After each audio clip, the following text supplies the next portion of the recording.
i-check ako.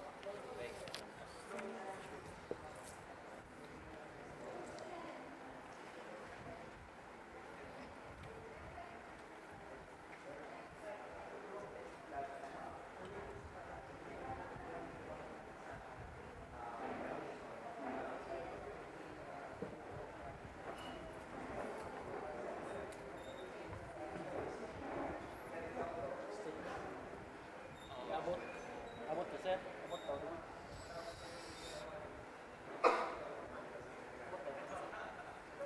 Hindi po ata. Sige.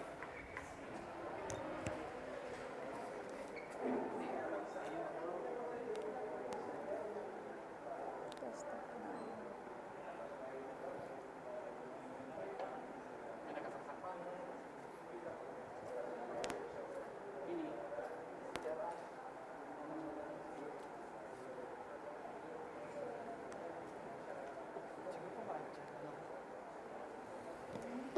Abot naman po kahit sa lapag na lang. May siya HDMI po. Gamit ka mo audio. Wala naman dito. Audio wala naman. Parang hindi naman to. Tama ba? Walang mag-audio sa atin. Mali na po. Ay, gusto Parang bagay. Ay, sira yung ano. VGA. VGA. Okay. Sorry, check ko lang pala yung slides.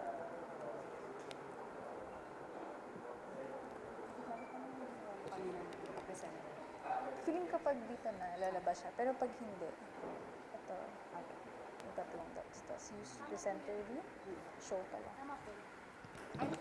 Dito po sa part natin, dalawa po yung magpapasa. So, join sa lumiya. Pero yung ano po sa kaya, yung pasunod po.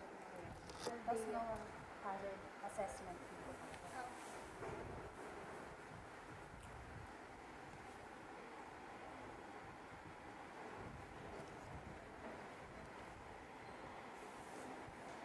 Ayun, gumana.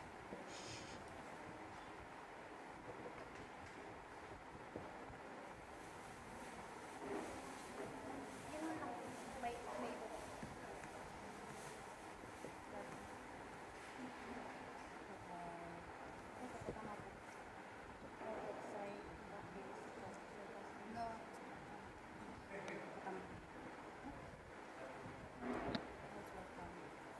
from WebGIS po. Yung team na tapos. From WebGIS. Team ba yung WebGIS? Team kaya? Hindi ko po.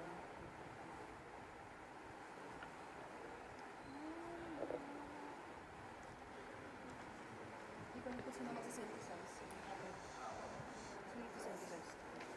Ma'am? Synthesize. Ang dulo. Hindi ko sure. May question na lang sir. Kaya, or kung kanino na lang po, naka-refer sa question, yun na lang po masasabi.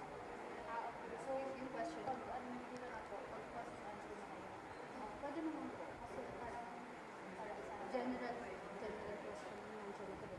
Parang dahil man yung question yung answer. Tapos, kanino na lang po naka-refer sa question, siya na lang. Paano mo inano Present yung kanina? sige, show mo. Show? Yan, slideshow. Ito? Apo. Okay. Yan, dyan.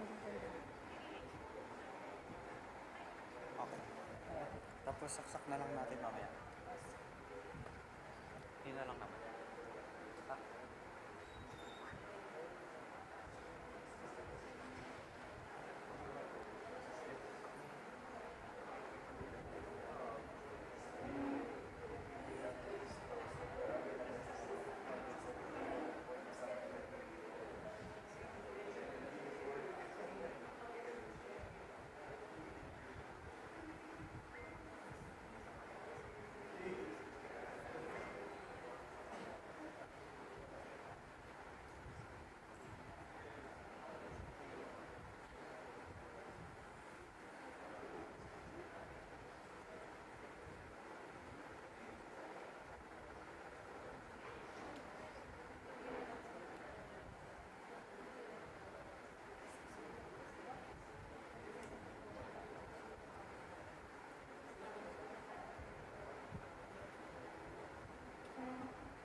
Okay, good afternoon everyone and welcome back to our afternoon session.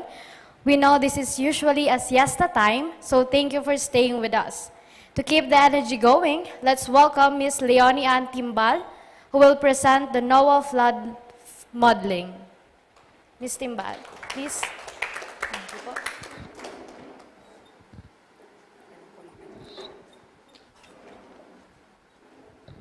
Ayan, hello po, Jusmed, na hapon po sa Gabos. Sana po nabusog kayo dun sa lunch and I know na medyo nakapoy-poy, so panahon so oras, tas nagulan pa. Ayan. I'll try to discuss it po in Bicol, pero I think may differences yung Bicol kasi I'm from Catanduanes. Ayan.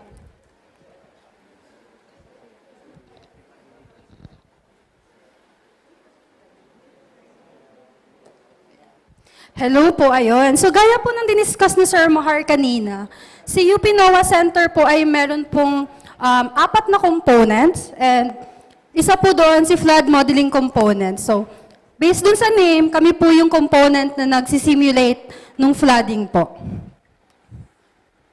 Ayan. Tapos si FMC, meron po kaming 4 na kinds of simulations or models. The first one is what we call the hazard modeling.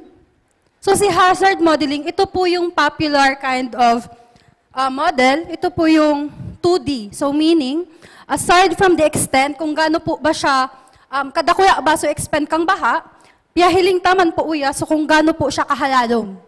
Ayan. So for this one, gumagamit po kami ng software na what we call the Flow 2D.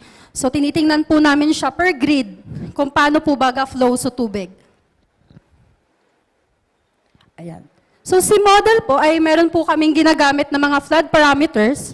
Since sabi nga ni Sir, hindi lang dapat tayo nagbe-base dun sa history ng modeling. So for this one, ang ginagamit po namin ay si rainfall, si elevation, infiltration parameters, at other parameters such as demanding values and other soil characteristics. So, iisa-isahin po natin sila. Ayan. So, sa rainfall parameter, gumagamit po kami ng 24-hour accumulated rainfall para po makita natin from the start kung paano po ba naiipon yung tubig up to kung paano po siya nagdi-dissipate. Ayan. So, for this one, gumagamit po kami ng datasets from Pag-asa and we try to use po kung ano yung pinaka-updated na values during the time of the simulations.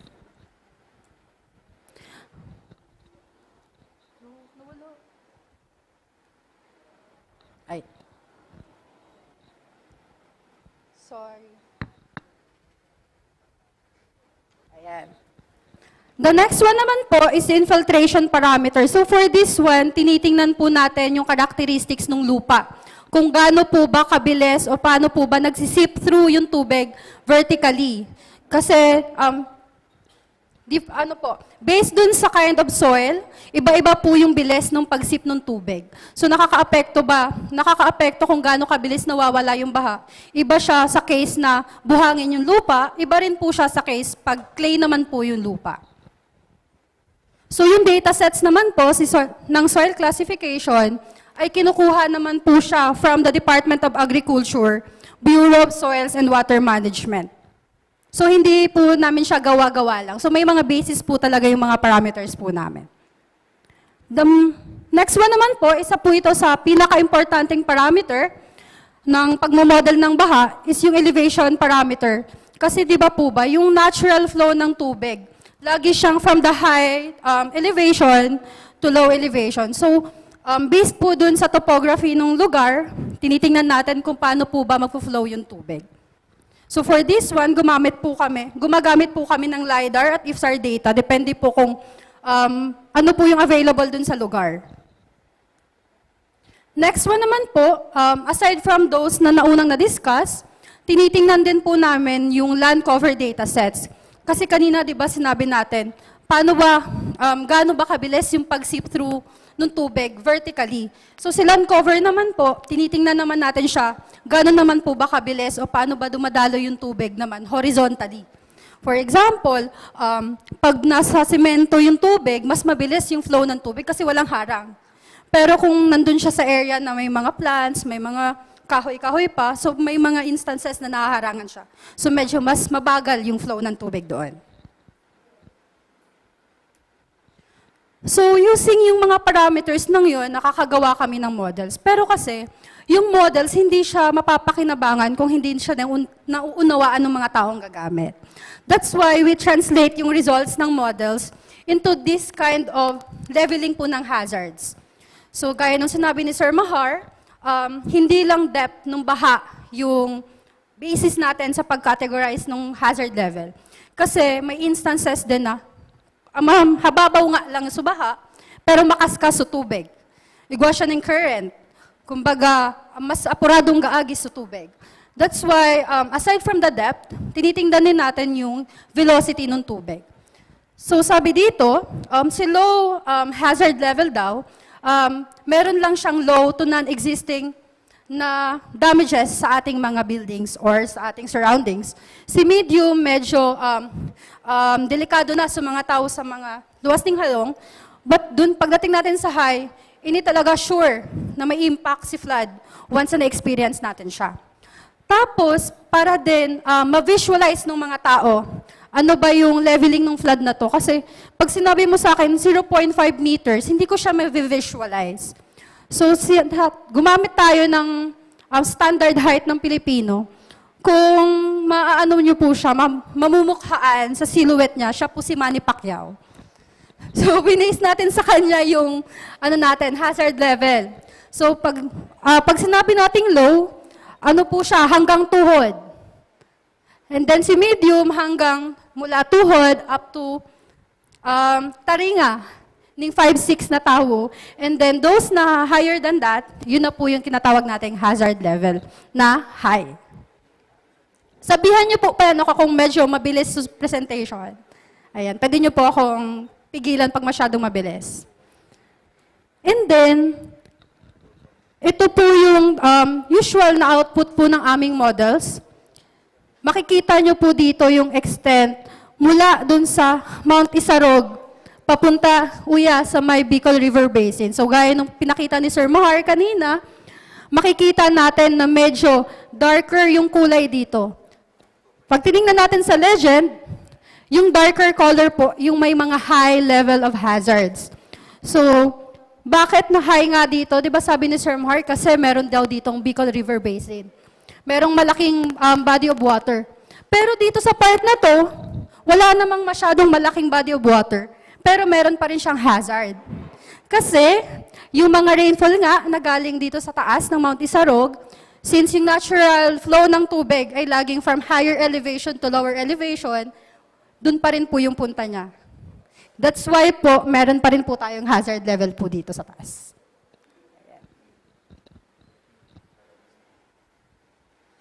Ayun, tas kanina din, in-identify din natin kung sino yung mga area o barangay po ba na merong mataas na exposure when it comes to flood. And makikita po natin dito, sinelect lang namin actually yung 3 most susceptible po sa flooding. In general, Sinaga City, meron lang tayong around 34% of the total land area na exposed po sa hazards. Ay, sa flooding, flood hazard, ayan. And yung pinaka-susceptible po na barangay dito is si Barangay Mabolo. Tama po ba? Tama naman na si Mabolo yung laging binabaha at medyo mataas yung baha. So makikita nyo po dito na medyo hindi lang siya prone sa flood hazard, prone siya sa high flood hazard. And then, si Barangay Sabang po, ayan, medyo mataas din po yung exposure niya sa hazard. But, when you compare it to Mabolo, the general, parang pinakamalaking area nung exposed po dito ay medyo medium lang. The same as the case of Igualdad Interior. Yan. Magpe-present din po ako ng mga maps, pero papasadahan lang natin. So, bali, gumawa po kami ng mga flood hazard maps for all the barangays ni Naga City. Ayan. Makikita po natin halos kulay blue yung mga areas natin. So meaning, medyo prone talaga tayo sa flood hazards.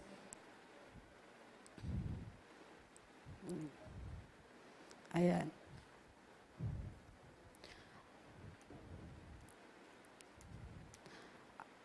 Tapos, masabi din po kanina, di ba ni Sir Mahar, na si maps ni NOAA ay probabilistic.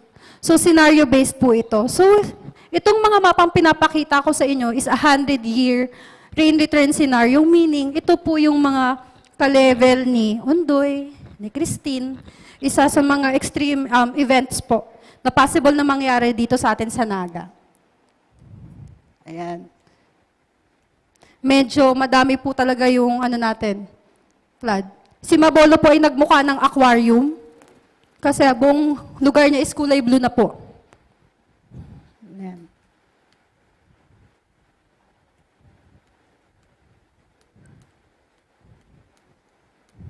Pag may questions po kayo, you can raise your hand naman po. Ayan. So aside from the 2D models, gumagawa din po kami ng mga 1D model. So si 1D model naman po, ang tinitingnan dito ay mga drainage system, drainage network. So sa discharge modeling, tinitingnan po natin gaano po ba kalaki yung mga flooding na nakokos ng overflow ng ating mga drainage system. So pag nag-overflow po sila dun sa joints, sa mga inlets, makikita niya po yung mga nag-overflow sa daan, ito po yung minomodel niya. So nakaka-apekto po dito, ano po ba yung size ng pipes, gaano po ba naka-layout yung pipes, kung matarik ba, tama ba yung pagkakadugtong-dugtong nila. Ang pinaka-importanting factor naman po dito sa discharge modeling is yung kung gaano po ba katotoo yung ating mga datasets na pinapasok sa models. Kasi, for example, nag-model nga tayo ng mga pipes pero hindi naman ito yung tamang sukat ng mga pipes na actual na naka-layout sa ating mga lupa, hindi rin po natin mapapakinabangan yung ating models. Ayan. And then, yung model po natin ng 2D and 1D, kinukombine po natin siya into integrated models naman po. So yung mga flooding na nag-overflow from the nodes, tinatranslate po natin siya into 2D hazard maps para makita gaano po ba yung magiging itsura ng flooding na cause ng overflow ng ating mga drainage systems. Yung hindi na siya kakayanan ba na ma-hold ng ating mga drainage systems. So makikita nyo po dito yung simulation hours mula po sa overflow ng baha up to kung paano po siya ma-dissipate. And the fourth model is the drainage assessment.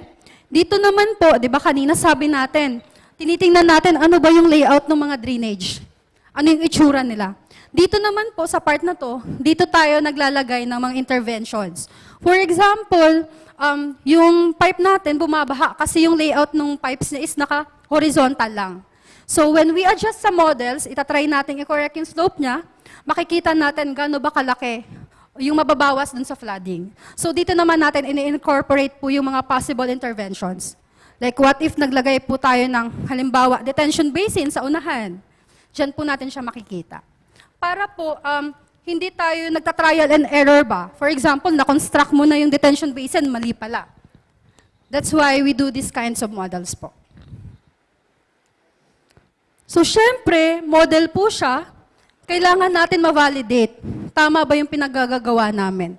Hindi po pwedeng, ito yung results ng model namin, paniwalaan nyo to. Hindi siya pwedeng ganun. That's why we conduct po yung mga validation. So tumupunta po kami sa ground, chine-check po namin with stakeholders kung totoo po bang bumabaha sa area na to. Totoo po ba na yung baha po sa area na to hanggang 3 minutes lang o kaya umaabot po ba ng 2 days bago siya humupa. Kasi po, doon naman po namin kinakalibrate yung model para correct na siya the next time na nag-model po tayo. So aside from the validation, tinitingnan din po natin ano ba yung causes of flooding. Bakit po ba dito sa area nito malaki yung baha? Yun pala kasi yung mga drainage system nila barado. May mga sira na, may mga nasimento na. Yung mga dating normal na waterways ngayon, natambakan na ng lupa, mababaw na, marami ng mga semento, marami ng buhangin. So yun po, tinitingnan po natin bakit po ba siya bumabaha talaga. So aside from the models, yung mga drainage system, yung yung mga runoff surface, tinitingnan din po natin yung tinatawag na hydrologic na analysis. So tinitingnan po natin gaano ba yung capacity ng mga river systems natin. Kasi yung tendency ng mga tubig na galing sa streams, yung galing sa sa upstream, wala po silang ibang daan na pupuntahan kundi yung mga waterways natin sa baba. Ito po yung mga malalaking rivers such as the Bicol River Basin at yung mga dagat natin. So tinitingnan po natin yung capacity ng ating mga rivers. Kung gaano ba talaga yung kalaki yung volume na kaya niyang mahawakan or ma-hold. So aside from the flood modeling, sabi nga ni Sir Mahar, hindi lang dapat tayo nagfo-focus sa isang hazard lang ba. Tinitingnan din po namin yung multi-hazard. So for this one po, ito ay tinitingnan naman ito ay yung compounding effects naman po ng ating hazards. This one po is sa Kinali Watershed, dyan lang sa Legazpi.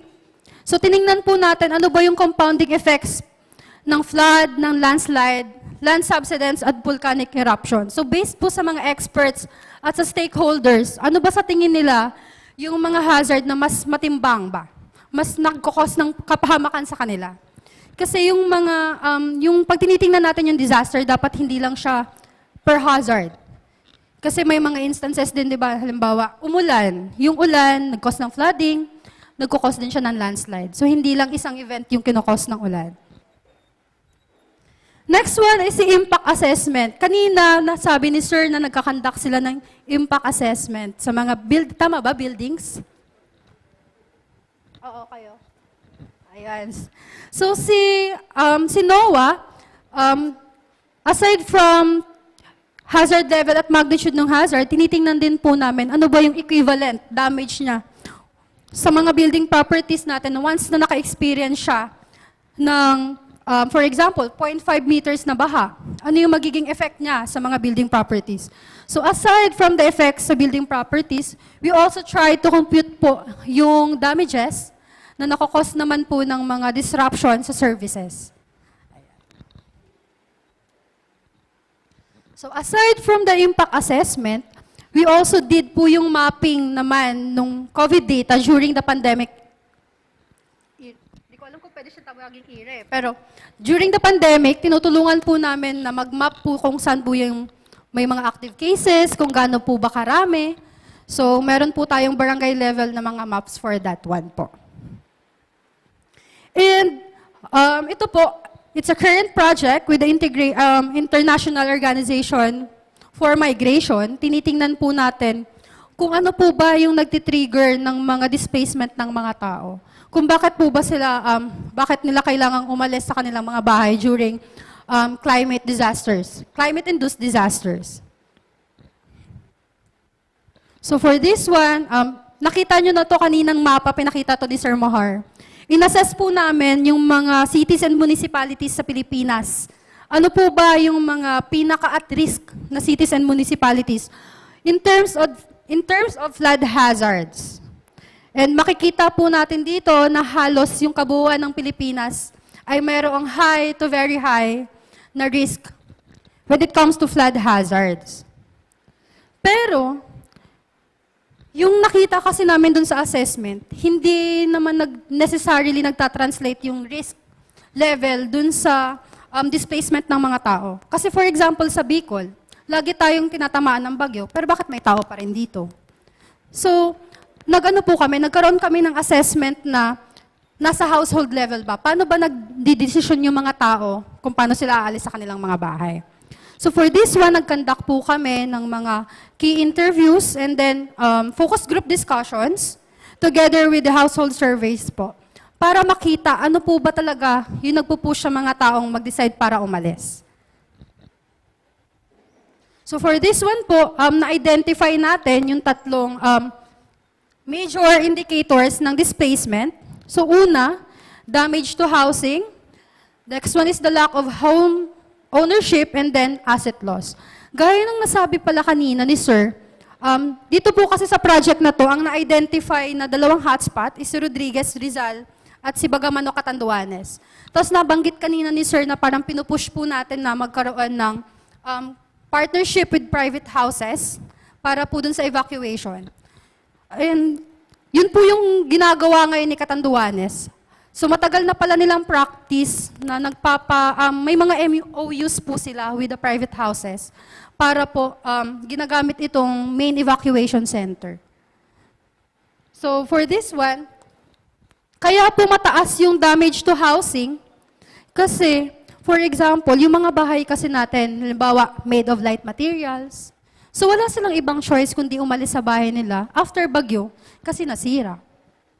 So kailangan nilang ayusin muna yung bahay. Kailangan talaga nilang mag-evacuate kasi wala silang sisilungan. That's why si damage to housing, isa siya sa pinaka trigger ba ng displacement natin when it comes to climate-induced disasters. Si lack of land and home ownership naman po, syempre, paano naman yung mga mga tao na hindi nila sarili yung lupa nila. That's why napupush po sila ng lumipat ng lugar kung saan po sila may mas hanap buhay, at kung saan po mura ba yung renta ng lupa. That's why isa rin po ito sa indicators na na-identify natin. And the same as si asset loss.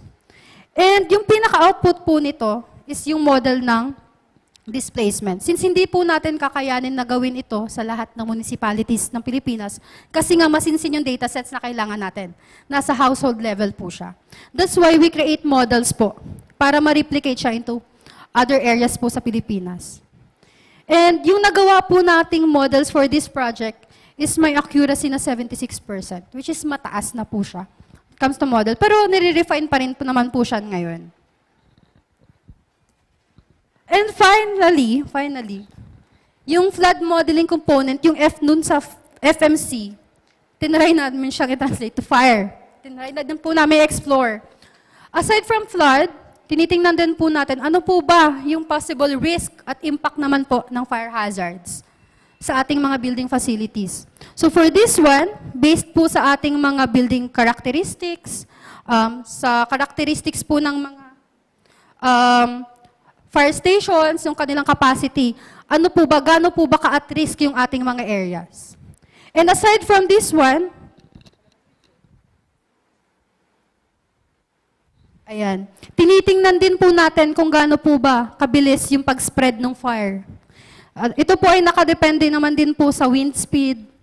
And then we can also incorporate po, halimbawa, kung paano po ba yung response natin, response ng BFP when it comes to fire events. Ayan po. So, bali, yun po yung ginagawa ni flood modeling component. Yun lang po. Thank you.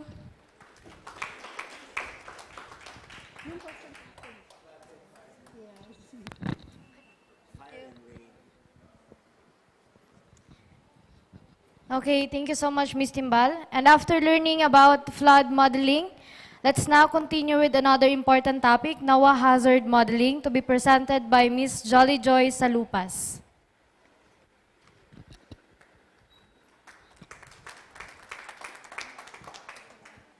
Thank you, ma'am. Magandang hapon po sa lahat. Jolly Sulapas naman po from the Hazard Assessment Team ng UPRI NOAA Center. Wait lang po. So, unlike po sa previous presentation ni Ms. Leonie, i-represent ko po yung ibang hazards na sinisimulate ni NOAA Center, pero sample maps lang ito. So, hindi pa po specific to Naga City yung maps na ipapakita ko. Ayan po. So, dagdag nga po sa flooding na present ni Leonie, may ibang hazards din na sinisimulate ang NOAA Center na gawa ng HAT or Hazard Assessment Team. So ever since naman po, dati pa sa Project NOAA since 2012, yung goal naman na po ay makapag-develop ng high-resolution hazard maps and models na freely accessible at readily available. So hanggang ngayon, ganun pa rin naman po yung goal. So yung ginagawa ng team ay i-update yung sarili namin sa mga bagong hazard modeling software at applications. Ito po yung mga specific hazards na iyon. So, under hydrometeorological or ito yung mga hazards na dulot ng sama ng panahon, bagyo o ng tubig, meron po tayong storm surge. And then, sinasama din namin yung pag-assess ng severe wind gamit yung maps ng PHIVOX. Under geological or geologic hazards naman po, so ito yung dulot ng mga proseso sa ilalim or ibabaw ng lupa. So mainly, dahil sa bulkan or lindol, meron ding subsidence or paglubog ng lupa. So particularly useful ito sa Naga City or the greater Bicol region dahil meron nga tayong active faults or lineaments na na-present ka ni Sir Mahar kanina, pati 4 active volcanoes. So, pinakamalapit dito sa Naga si Isarog. Tapos meron pa si Iriga, si Mayon, tsaka si Bulusan. So, ito nga po yung isa sa mga advocacies ng UPRI. Yung ng UPRI ay ang probabilistic modeling. So, iba ito sa usual hazard maps na meron na tayo, which is deterministic. So, si deterministic, tinitingnan niya lang one scenario lamang. So usually, worst case scenario. Si probabilistic, kino-consider niya iba't ibang rainfall or climate projection. So dito sa sample map, sa left po ay storm surge, sa kabila naman ay landslide. So using specific models, so TCRM and Japan Meteorological Agency models, pati na rin triggers P for landslide. So, iba't ibang hazard, susceptibility to hazards using different rain return periods. For lindol naman, so sample maps po for dito sa left, ground shaking, and sa right ay liquefaction. So, ground shaking, pinapakita kung gaano kalakas yung pagyanig ng lupa tuwing may lindol. So, pag mas mataas yung magnitude at kung mas malapit ka doon sa fault na gumalaw, mas magiging malakas yung pagyanig.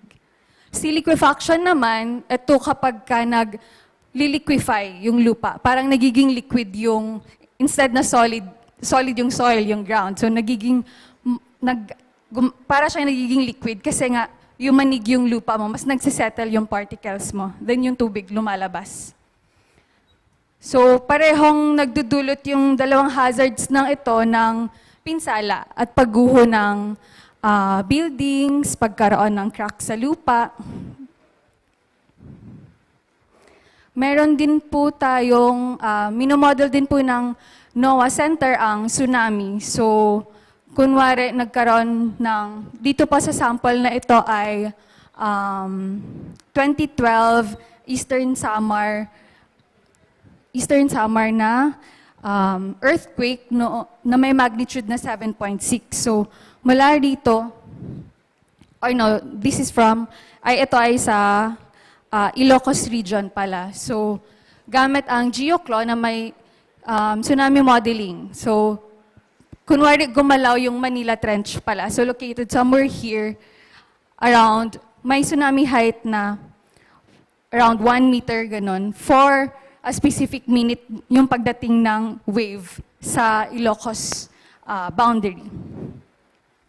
Sa kanan naman po ay gamit ang libre at regularly available na satellite images. So every 12 days, meron tayong makukuhang radar or satellite image. So maaring sukatin ang galaw ng lupa over time. So kung bababa ito or aakyat. So nakita dito sample sa isang paper din nakaka-publish lang. May mga subsiding zones na na-identify. So itong mga pula po na ito, pulang circle. So, yung blue meaning dito, bumababa yung lupa, nagsisink. So, pwedeng natural causes or human-induced. Natural compaction, nagka-compact yung sediments. Or kaya, dahil may malapit na fault, human-induced or anthropogenic naman po, main cause usually ay over-extraction ng groundwater. Meron din mining. Para sa volcanic hazards naman po, so minomodel natin yung tephra fall or ash fall. So tephra, ito yung mga particles na binubuga ng bulkan. Specific po dito sa figures na ito ay kapag sumabog ang bulkan Taal, so depende sa direksyon ng hangin, pati na rin yung lakas ng pagsabog. Minomodel kung saan papunta yung ashfall at kung gaano kapal yung deposit. So malaking tulong po yung mga mapa na ito para malaman saan papunta yung abo. Nung sumabog yung Taal noong 2020, yung pinakalaganap, tsaka mararamdaman mo talagang hazard, yung ashfall po. So umabot hanggang Manila, hanggang sa northern regions yung ashfall. Kino-compile din po namin yung mga, sa kada target areas namin, yung mga disastrous events. So from the interviews at mga news reports, kino-compile namin into a disaster timeline para makita po yung sequence ng events at yung specific hazards na naging disaster. Ito naman po yung specific projects and initiatives ng team. So, meron po sa lahat ng UP campuses, pati na rin sa state universities. So, nagkaroon tayo ng Safer U project. So, kasama din dito si CB-SUA, tsaka si CSPC, Camarines Sur Polytechnic, tsaka si CB-SUA.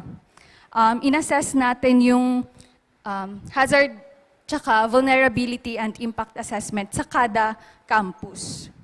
Ganoon din sa lahat ng constituent campus ng UP. Nagkaroon din ng partnership with informal settlement communities naman. So, in-assess natin yung hazards nila across Metro Manila, Bicol, tsaka Visayas and Mindanao. Nakikipag-partner din tayo with NGOs and LGUs. So, specifically sa Cebu, Municipality of Bolhoon, nakipag-partner with Ramon Aboitiz Foundation. Ganon din with DOST PSHERD. So, chine-check yung effect ng extreme weather conditions sa mga concrete natin. Kahit sa isang mining company, so si Philmineral Resources Corporation, so hiningi nila ang tulong ng NOAA para i-assess yung watershed nila to different hazards. At yung na-mention ni Leonie kanina, yung effect ng climate-induced na hazards to displacement. So lahat ng yon parang part po ng disaster preparedness, pero kung sakaling may mangyaring sakuna, wag naman sana. So tinatry ng team na magpadala po ng members sa mga apektadong lugar kapag safe na para magsagawa ng sariling assessment.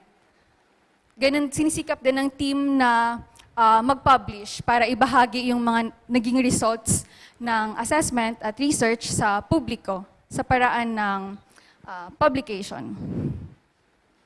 So halimbawa, nung sumabog ang Taal noong 2020, nagkaroon ng maraming fissures sa lupa, mga bitak. So minapa po ito ng team sa pamamagitan ng fieldwork at drone survey.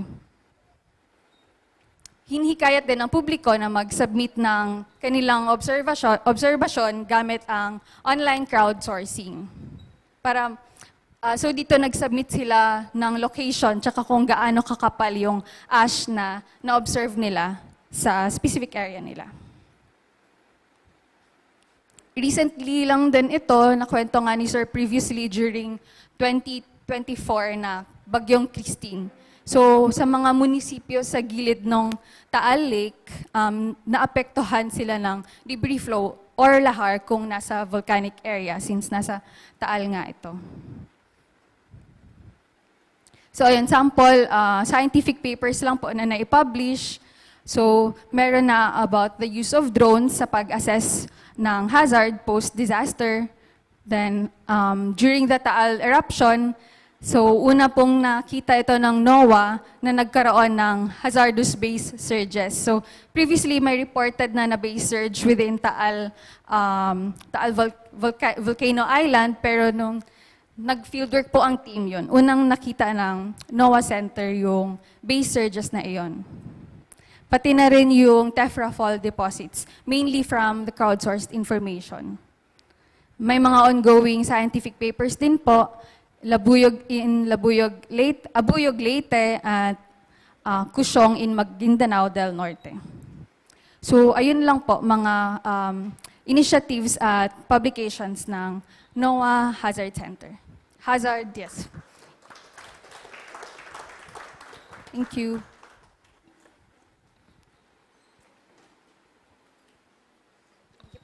And thank you, Ms. Salupas. And now, let's welcome Ms. Janice Aldea and Ms. Faye Andal from Web GIS team, who will discuss the NOAA website and the impact-based flood forecasting system using Web GIS.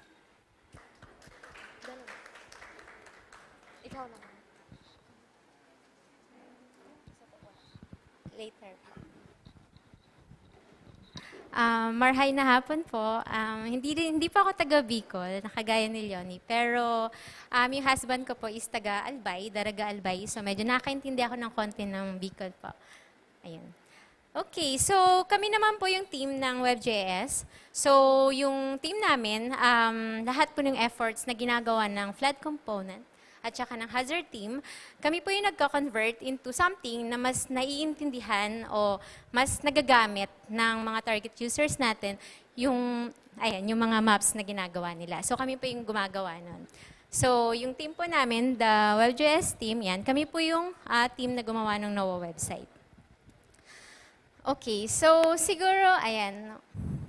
Ayan, so ano lang din po, kasi I think nabanggit na din to ni Sir Mahar kanina.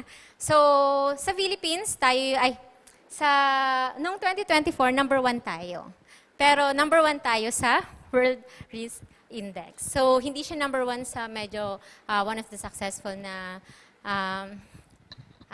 country, pero tayo yung number 1 naman sa World Risk Index. So yan, medyo nakakalungkot siya, pero yeah. Yun, number 1 tayo. So, hindi lang siya number 1 dahil sa high exposure tayo sa hazards, kundi dahil na rin din siguro sa gaps natin for infrastructure, governance, at saka yung preparedness.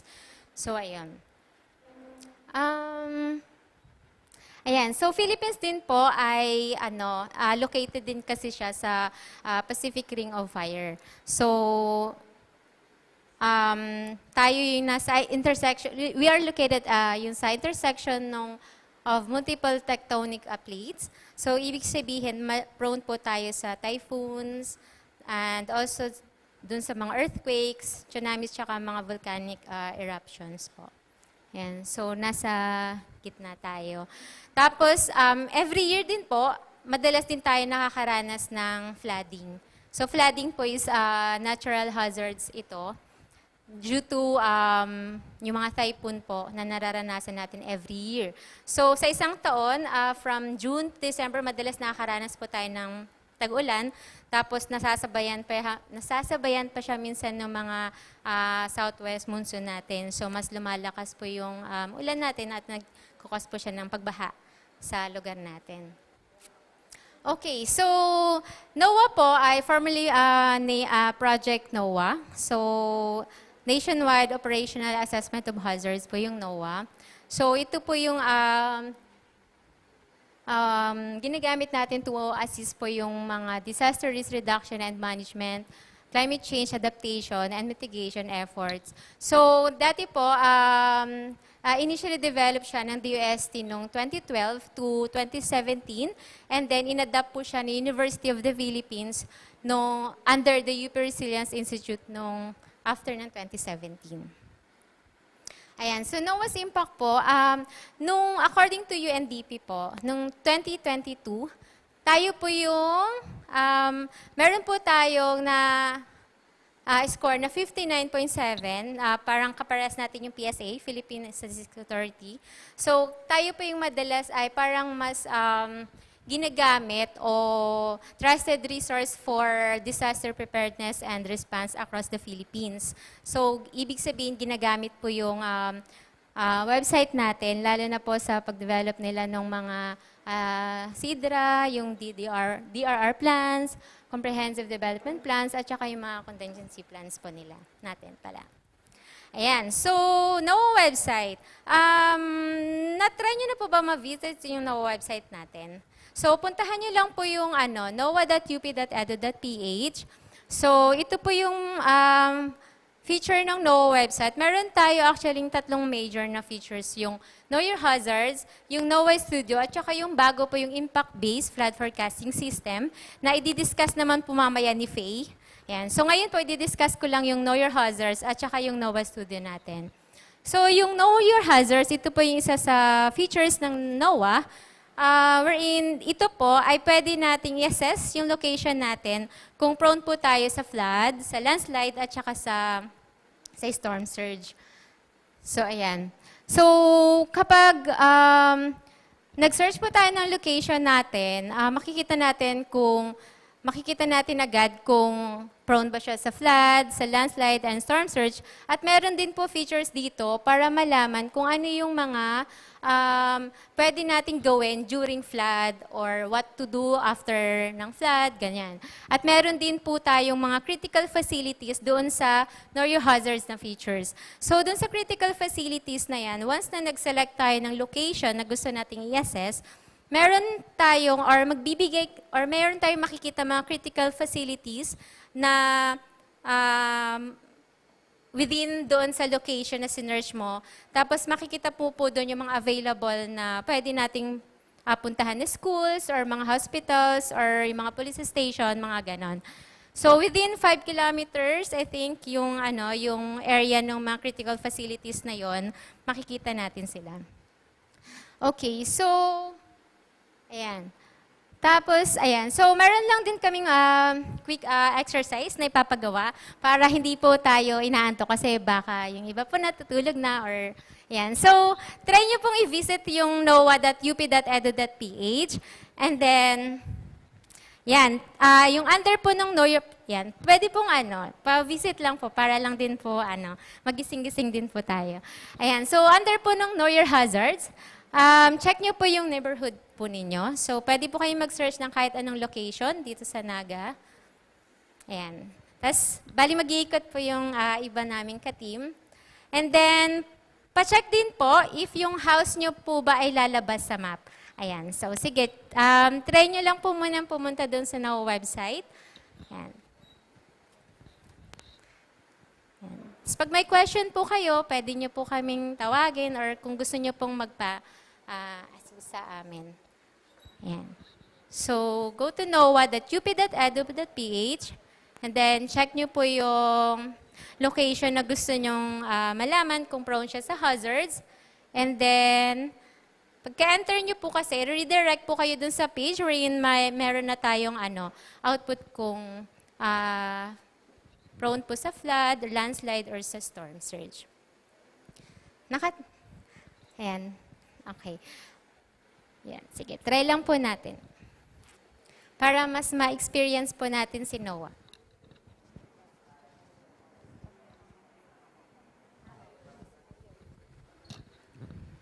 Sino na po nakapag-search? Okay. Si Sir. Sir, nakaka-open up. Na-check niyo po ba kapag meron pong bahay na lumabas doon sa map? Yan. Nakita niyo po ba yung house niyo po na nasa mapa? Asan po yung pin na sinearch niyo kanina? Ito yung barangay. Apo. Tapos, asan ba siya? Ayun. Ito po yung na-search. Ay, sorry. Pwede niyo pong, meron pong lalabas na parang, ayan. Pwede niyo pong i-move. Yan. Tapos, i-move niyo po yung parang lobo. Ano bang tawag dyan? Yung pin. Pwede niyo pong i-move yung pin para dun sa exact location ng bahay po ninyo. Tapos, pa-check din po kung lumalabas sa mapa yung mga house po ninyo. Kasi po, yung mga houses po na nakikita nyo doon sa website ay, ano po yan? Galing po sa OSM yan, OpenStreetMap. So, mamaya baka ma-discuss din po ni Faye yung OSM. Nakita niyo, sir? Tanong mo kung sino hindi nakakita ng bahay. Okay. Sino pong hindi nakakita or nakasearch ng bahay po nila? May nakita po ba kayong house sa map? Or namapa po ba yung house ninyo sa website? Para po alam namin. Kasi kung na-search nyo po yung place nyo, para hindi nyo po nakita yung house, pwede nyo po kami sabihin para next time po, imamapa namin yung house nyo doon sa website. Para at least po, di ba? Nakikita, medyo pag mahina po kasi ang internet, minsan medyo matagal po yung paglo-load niya. Yan. So yung kagandahan din po ng NOAA website natin ngayon is naka 3D na siya. So nakikita nyo talaga yung bahay kung mataas siya o mababa lang siya. So kita na siya agad. Unlike yung lumang website po kasi namin, hindi pa siya ganito kaganda. So ngayon, at least mas nai-imagine natin na yung bahay natin, uy, ganito siya kataas, o yung building natin sobrang taas. So yun, mas kita na po siya. So, sino po yung hindi nakakita ng house doon sa mapa? Para at least alam din po namin. Or buildings.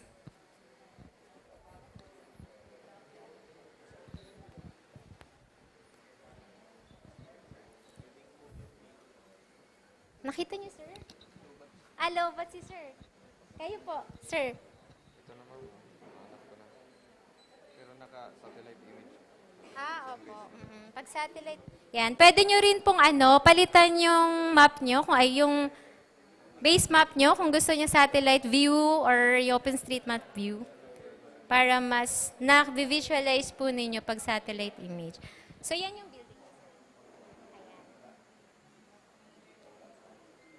Ayan. Okay. Ito po kasi, OpenStreetMap siya. So, bali yung si Faye po yan. Sila po, kami po yung madalas na nagmamapa ng mga building. So, nakikita po siya dyan.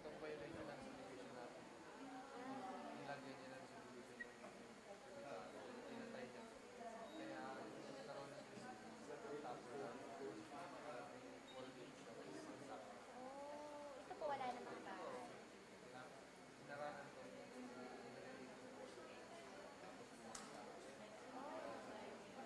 Di marami po na siya Wala pa naman kasi bahay na ongoing construction. Pero ito, plan to develop. Pero ito, tama, bahay na talaga to. Kaya lang, wala na naman po yung kaya. Semento na yan, tinataya nila yan. Violation na natin pala kung bakit.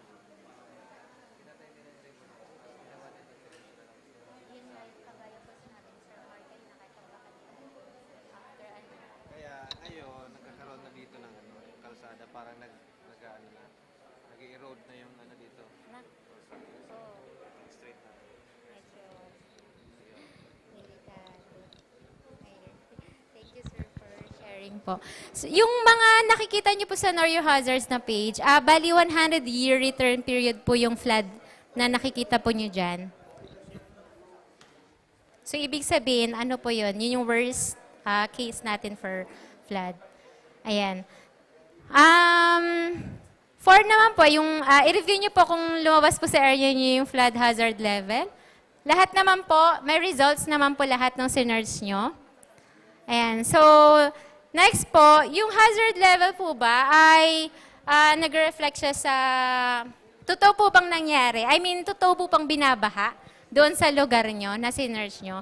For example po, medium or low siya, totoo po ba na yung tubig ay hanggang doon lang po? Accurate naman po. Thank you po for validation. Upper barangay kasi siya. Kaya lang, dahil nandun sa hinarangan yung yung river, kaya hindi na-accommodate or hindi nagkasya yung laki ng tubig doon sa river. Kaya Umaapaw. pero sana, yung upper barangay, hindi nakasya. Galing po sa taas. Galing isa ro. Galing sa... Marami nga dito pinakita dito. Maraming tributaries. Opo. Dahil din po sa Isarog. Yung tubig. Ngayon, ni-develop na yan. Puro na yan na subdivision. May mga application na Sana yan. po ba yung yung Camellia? Lahat naman sila. Si Camellia, minsan yan galing po sa taas yung tubig. Marami na dyan. Application na subdivision. So, pinapatay nila yung mga... Yan. So kapag maganda rin po gamitin ito pag ayun. So maganda rin po pala gamitin yung ganitong mga probabilistic na hazards. Kasi for example, gusto niyo pong bumili ng properties, at least ma-check nyo po kung yung properties na binili nyo or bibilhin nyo or patatayuin nyo na building, malalaman nyo po kung prone ba siya sa flood, sa landslide, or sa storm surge. So pwede nyo pong i-assess yung location or yung area na to para at least ngayon pa lang makapag-decide na po kayo kung bibilhin nyo po yung lupa o yung bahay na yon. Ayun. So baka kasi binibenta nila ng mura pero prone pala siya sa flood. Problema lang din po tayo someday. Ayun. So, may question po?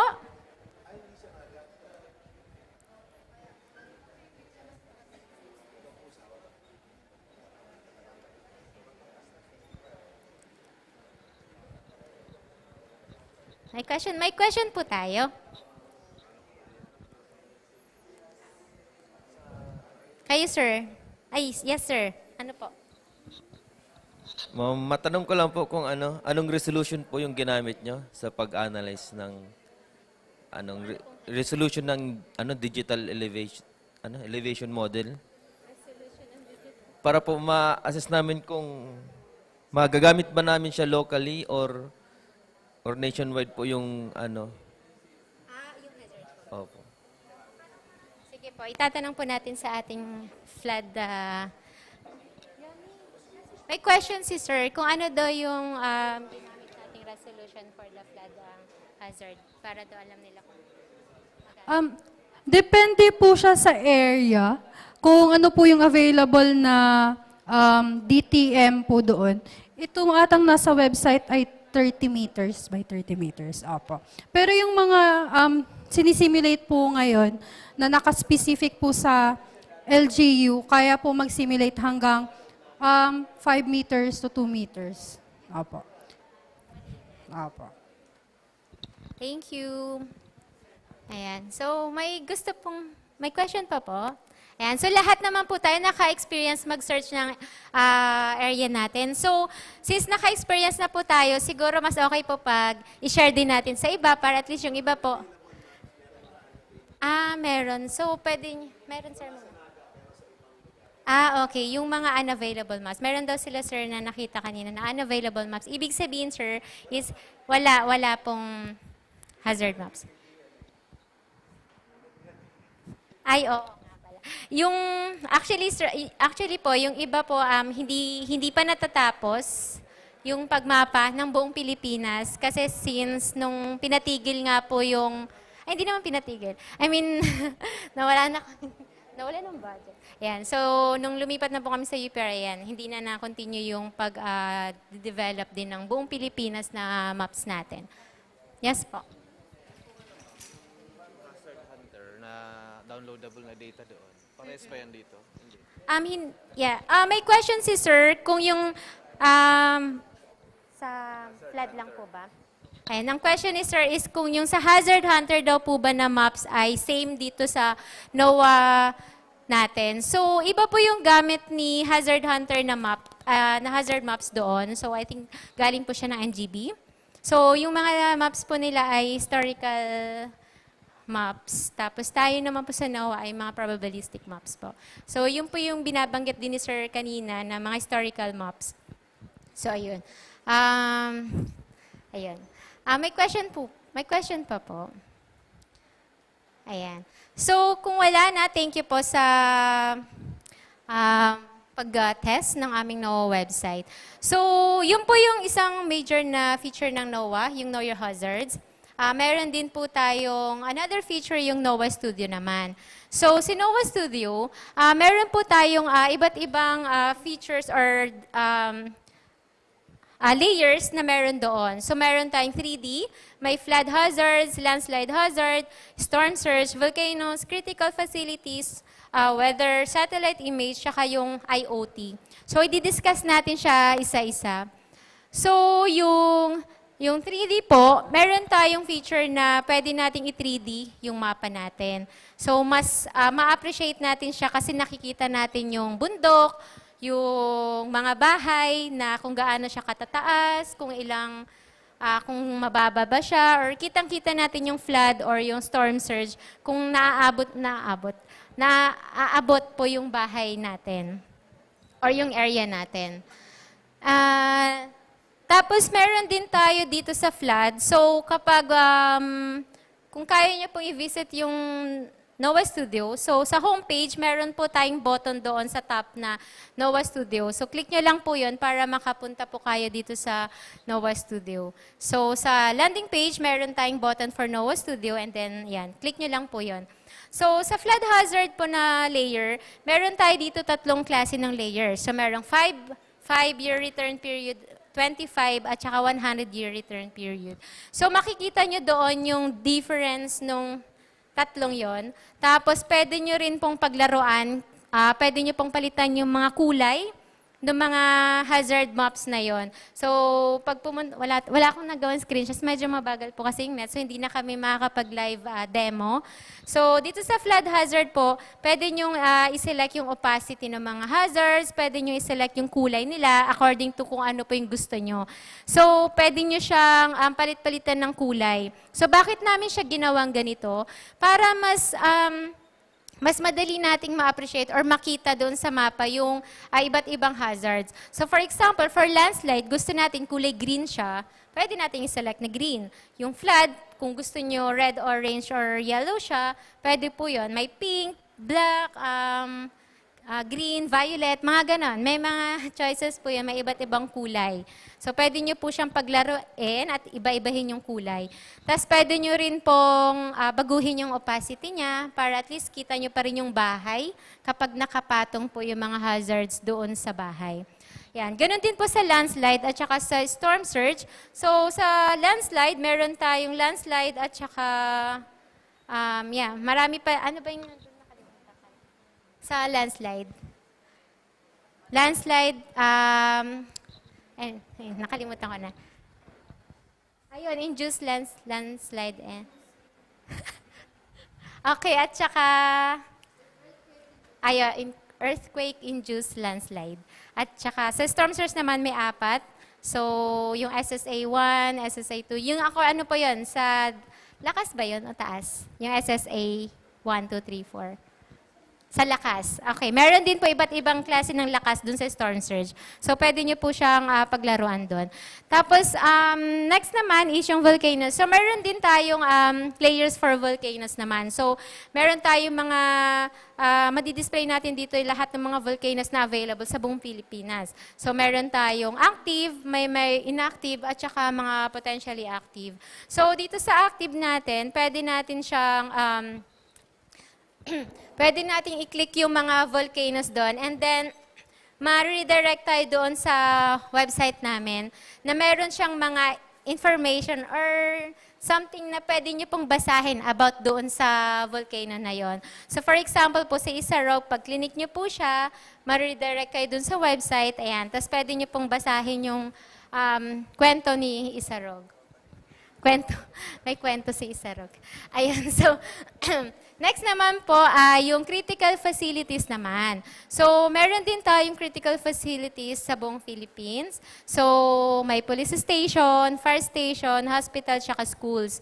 So, yung mga critical facilities na to ay galing po sa DOH, tapos yung iba naman po sa DepEd.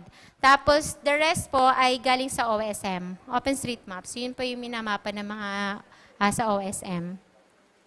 Ayan. So, next na layer naman po is yung weather satellite image. Ito po, nagagamit natin to para kapag may paparating na bagyo, may paparating na ulan, nakikita po dito sa satellite na to yung dami ng ulan na papasok. So, galing po siya sa JAXA, so yung Himawari satellite na to. So, nagmo-move to actually, parang animation. So, makikita nyo po yung movement ng rain doon sa Pilipinas. Doon sa loob ng PAR natin. Ayan. So, pwede nyo rin po siya later i-check. Tapos, another din po yung Internet of Things. Ayan. So, meron din po tayong feature for Internet of Things. So, may partnership po kami with Quezon City. So, meron kaming mga rain gauge at saka mga flood sensors na nakadeploy sa iba't ibang area ng Quezon City. So, dito po ito pa yung mapa ng Quezon City. So, meron silang mga 16 na na-deploy for flood sensors. So, ito mga flood sensors po nila ay nasa ano lang siya, street level lang po siya. So, ito po ay real time. So, maganda siya para magamit ng Quezon City para malaman kung passable ba yung road or hindi. So, nadidetect niya kung gaano kataas yung tubig doon sa street na yon. So, pwedeng gamitin ni Mayor Joy or yung mayor po ng Quezon City kung isususpend ba niya yung klase dito kasi medyo mataas. So, real time po yung data nito. So, konti lang yung na-deploy nila na sensor dito, pero nagagamit po nila siya, lalo na pag may mga ulan. So, kung gusto nyo rin po doon sa Naga, mag-deploy ng mga, actually low cost po yung ginamit niyang sensor dito. So, mga murang ano lang po talaga siya. May rain gauge at saka flood na sensor. So, yan, at least mas madali po kasi makita kapag real time yung data natin. So, ayun. So, ginawa namin sila ng dashboard wherein pwede nilang makita yung ayun. So, discuss ko lang, ano ba yung IoT ba? Kasi nagtatanong, ano ba yung IoT na sinasabi nito? So, yun. So, IoT po is Internet of Things. So, ito po yung system na parang gumagamit po tayo ng mga devices para po makapag-transfer po ng data over a network. So, yun. So, hindi na kailangan ng tao para magsabi, uy, mataas ang tubig dito. So, si sensor na yung nagsasabi or nagsasend ng data na ganito kataas yung tubig. So, yan, hindi na siya pwedeng daanan. Parang ganon. So, ito po yung architecture ng IoT. So, from IoT sensors na nakadeploy sa streets, papasok po yung data sa IoT gateway, and then si gateway naman, ipapasa niya dun sa network server natin, and then yung application server naman natin, dinidisplay niya yung mga data na yon. So, mabilis lang naman siya kasi every 10 minutes, nagbabato na siya ng data. So, same ito sa, naalala niyo po ba kung naabutan niyo dati yung mga sensors ng DOST? Sobrang dami po noon dati sa buong Pilipinas sa ka-deploy. Pero ngayon, wala na. Kumbaga, hindi na po na-maintain, hindi na na-continue, so nawala yung mga sensors na yon. So, sayang. Sayang din kasi sobrang nakakatulong din siya dati doon sa, lalo na pag may mga bagyo. So, sayang talaga siya. So, kung may budget po sana si Naga, pwede nyo pong i-propose yung project for IoT. Yan. Tapos pwede namin kayo tulungan po para makapag-create ng dashboard para dito. Ayan. So, ito po yung system features ng NOAA IoT. So, meron tayong back-end system, real-time monitoring, at saka historical and downloadable data. So, ibig sabihin, pwede nilang i-download yung mga past na data na meron sila. So, kung gusto nyo pong makita yung data nitong nung bagyong Christine, makikita po nila kung gaano kataas yung tubig doon sa area na yon. Yan. So, may historical data siya. Meron din siyang real-time monitoring, meron siyang chart kung saan nakikita natin kung gaano kataas yung tubig. So, yung blue na yan po yung taas ng tubig. Ay, rain gauge pala to. So, ibig sabihin, ito po yung dami ng ulan na binagsak doon sa area na yon. So, nakikita po natin dyan. So, mas naiintindihan, mas na-appreciate po kasi ng user yun pag may nakikita sila eh. Ayan. So, ito naman yung sa flood sensor. So, nakikita natin kung sobrang taas na siya. So, kapag high na po kasi, nagre-red na tong nasa mapa na to. So, at least nakikita agad ng user, uy, ang taas ng tubig dun sa street na ganito. So, hindi natin pwedeng daanan. Parang ganon. So, nakakatulong din po ito kapag kunwari may bagyo, tapos gusto nyo pong magpunta dun sa area kung saan mag-save ng tao. Yung magre-rescue, magre-rescue po ng tao. At least malalaman na po ng mga rescuer natin kung possible ba dun sa street na yon o hindi. So at least, ayan, pwede pong makatulong. So sana po mag-IoT na rin ang Naga. Na-promote. Ayun. So yan, pwede nyo rin i-download yung data. Yan, tapos ginawa din namin sila ng summary dashboard. So lahat ginawa namin para sa kanila. So nasa kanila na lang kung gagamitin nila o hindi. So ayun, pero nandiyan naman sa website namin yon, so nakikita nila siya anytime. So sa ngayon, may 16 sila na sensors, pero I think yung iba kasi, since, ewan ko, masyado silang busy, yung iba naging inactive na, ibig sabihin hindi na nila na-asikaso. So yun yung medyo nakakalungkot din, kasi nilatag na namin sa kanila lahat, pero nasa kanila na lang yun kung alagaan ba nila yung mga sensors na yun o ipagpapatuloy nila. Ayun. So, yun po yung sa IoT. Next naman is NOAA downloads. So, meron kaming, pwede po natin i-download yung mga maps natin kasi since open data tayo, pwede natin gamitin, i-download lahat ng mapa na meron kami. So, puntahan nyo lang po yung downloads, tapos nandyan po lahat yon: flood, landslide, storm surge. Hanapin nyo lang po yung municipality nyo and then download nyo na lang po. So, marami pong type ng shapefiles. Ayan. Tapos, sa homepage namin, meron din po kaming link sa blog namin. So, pag click nyo yan, ma-redirect tayo sa Resilience website. Sa UP. Tapos nandun po lahat ng mga papers, lahat ng mga publications ng UPRI, makikita nyo po doon sa websites natin. So, visit nyo lang po yung UPRI websites. Marami po kayong makukuha doon na mga information. Yan. So, maraming publications, maraming mga, po. Yes po, yung sa downloads, nandun yung shape. Sir, yeah. Sabi ko po, pwede nilang i-download lahat yan kasi open data tayo. Tapos pag may mga questions po kayo sa paggamit ng mga dinownload nyo na yon, pwede nyo po kaming lapitan para tulungan din namin po kayo. Para ma-display nyo po doon sa mga gagawin nyong applications. Ayun, good news, meron din po tayong NOAA mobile app. So kung naka-iOS po kayo, download nyo na po yung website, yung NOAA app natin. So, punta lang po kayo sa Play Store kapag naka-Android, tapos kapag naka-iOS, download nyo na rin po. So, meron tayong dalawa, iOS at saka for Android. So, pwede nyo po install. Nauna po.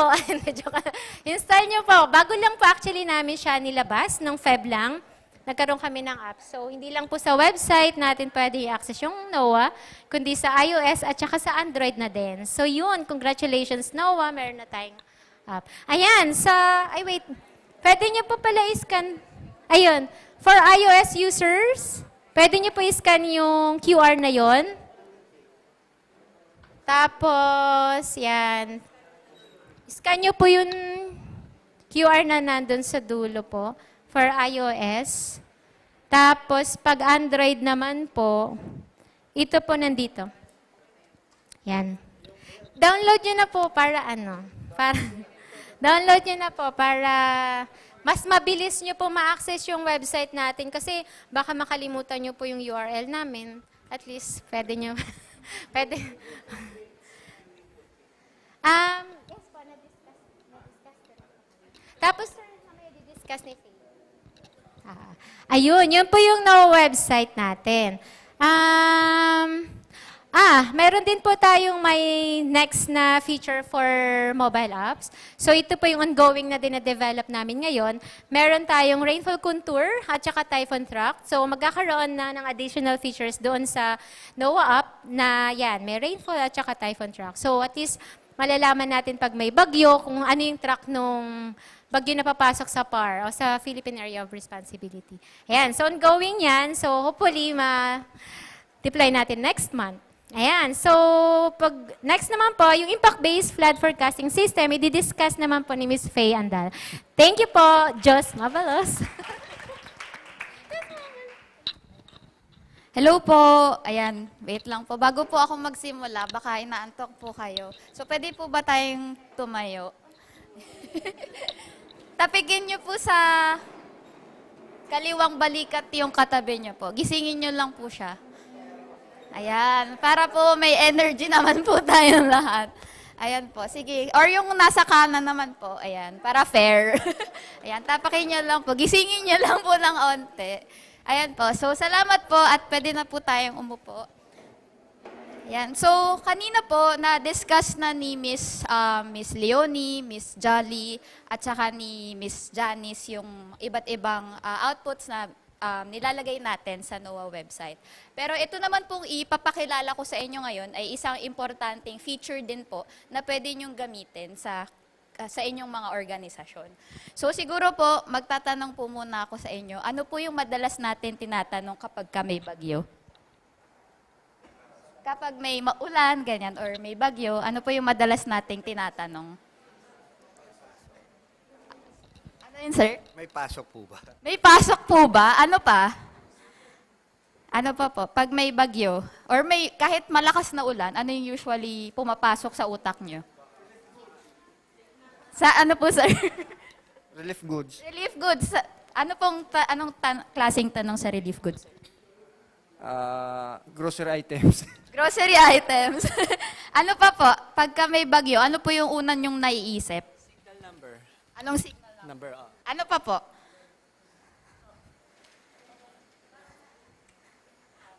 Ano pa yun, sir? Ano yung tatamaan na lugar? Ayan, ano yung mga tatamaan na lugar? So, yun yung mga unang pumapasok sa utak natin kapag nakaka-experience tayo ng ulan. Actually, yung isa pong tanong doon, yun din po yung una kong naisip. May pasok ba? Kasi as a student, mahalagang impormasyon po ito. Lalo na sa mga SUCs natin, kung nasa public, whether private din po kayo, mahalagang matanong natin, may pasok ba? At ano yung kailangan nating impormasyon para malaman kung papapasukin ba natin yung mga bata o hindi.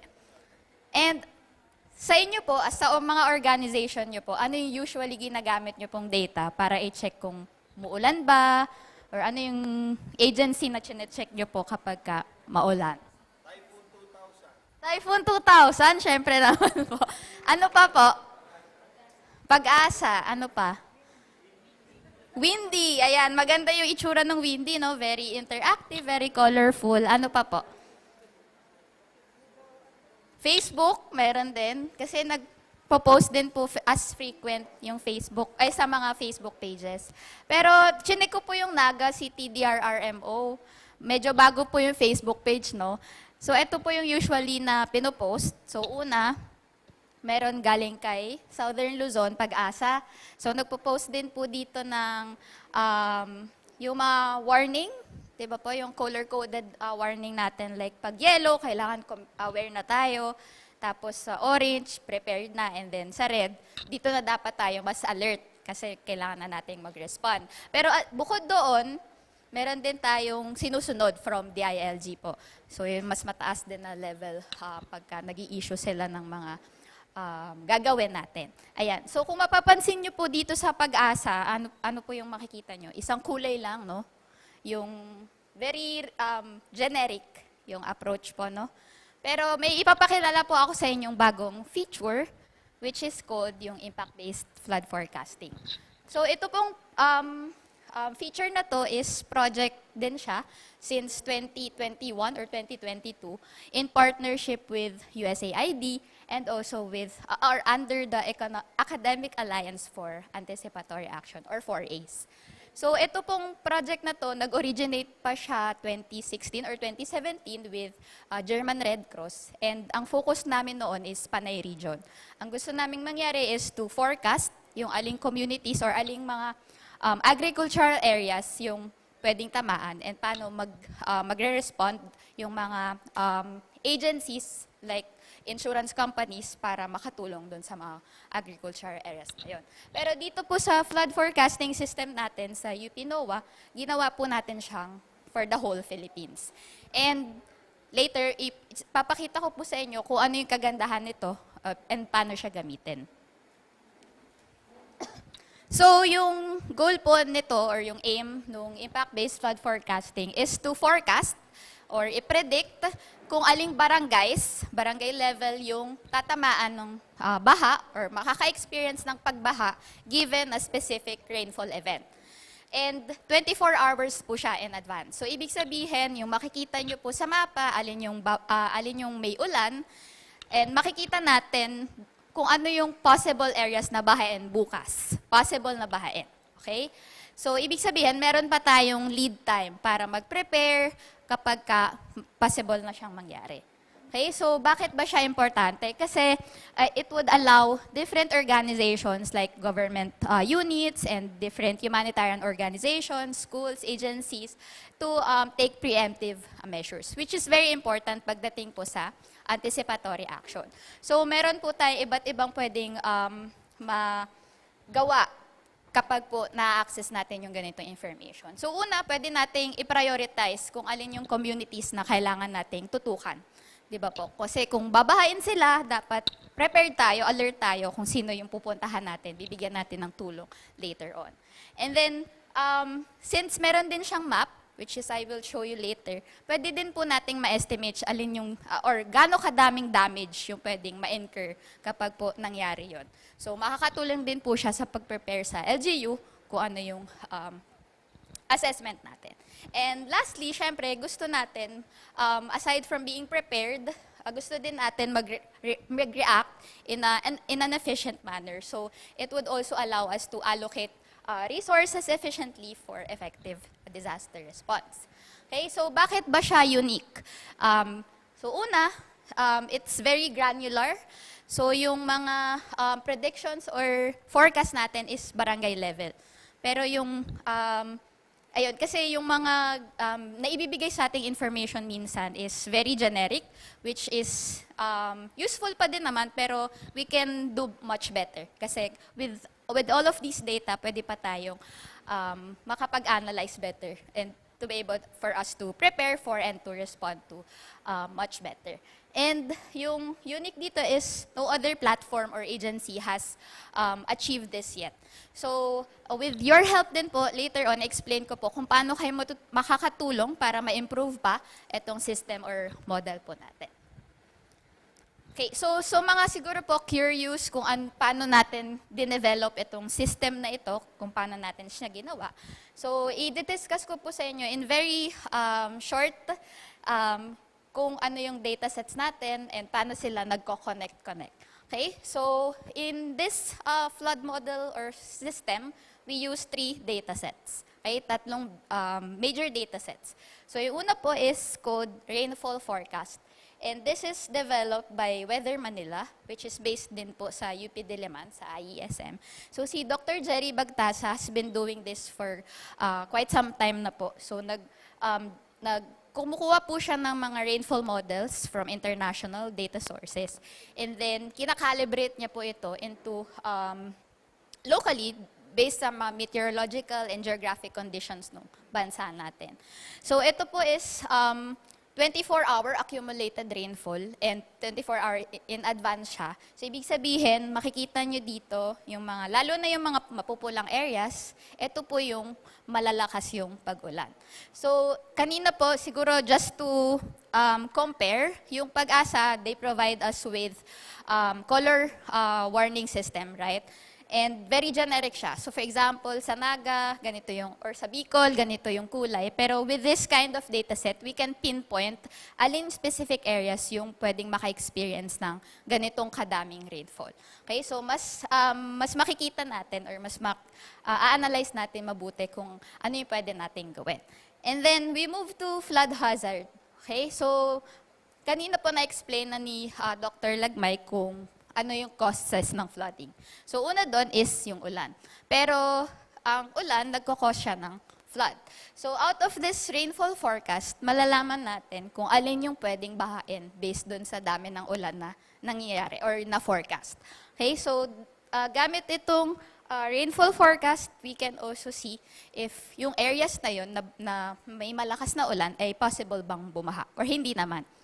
Or kaya niya namang i-sustain yung area. So yung flood hazard natin, syempre, based din sa mga models na sinasimulate ng flood hazard team, which is sa team po ni Ms. Leonie. And then, paano naman natin malalaman kung sino yung barangays na babahain? No? So ang ginagamit po natin dito is the population density. Kasi gusto natin mas targeted din po yung analysis. So gusto nating malaman aling mga tao, aling barangay yung pwedeng bahain. So hindi enough na alam lang natin yung flood hazard, but alam natin dapat sino yung pwedeng bahain doon sa area. Kaya maganda po siyang gamitin kasi barangay level na siya, so makikita nyo na po mismo kung aling barangays yung pwede nating tutukan kapag magre-respond na tayo or kailangan nating mag-prepare. Ayan. So meron po bang quick question sa tatlong to? Wala pa naman so far. Okay. Ayan. So, To show you yung system po mismo, ayan, nasa website na po siya actually. So, hindi pa siya dun sa app, but sa web-based version ni website. So, as you can see dun sa NOAA Studio, kung kanina po nag-explore na kayo, nandito po siya sa Exposure Assessment tab. So, once you click on it, meron po tayong dalawang format of data na nilalabas. So, yung una is in map form. So, ma-visualize natin yung areas kung saan uulan. So, para mas madali nating maintindihan, meron tayong legend din na nagsasabi alin yung, or gaano kadaming ulan yung pwedeng ma-experience nung area na to. So, in this example, nakikita natin dito sa area to, Davao, na malakas yung ulan. Bukas. Since this is a forecast po. So, yung ito ay, for example, January 31, so, ibig sabihin, Feb 1, pwedeng ganito po yung dami ng ulan na ma-experience nila. And so, pwede nyo din pong i-check in tabular format kung alin namang barangays, nakasummarize na po siya para hindi na po kayo mag-check pa sa map, uy, anong barangay ba to? At least dito, nakasummarize na po siya so that you can just check it. Check nyo po yung barangay nyo kung kasama dun sa possible buhayin. And aside from that information, makikita nyo din po, ilang population ba yung pwedeng maapektuhan. And you can use all of this information to assess po or to help you guide din po kapag parating na yung ganitong dami ng ulan and possible flood event. Okay? So, maybe ina-ask nyo din po sa sarili nyo, paano nyo po bina-validate if correct po yung nilalabas ng models?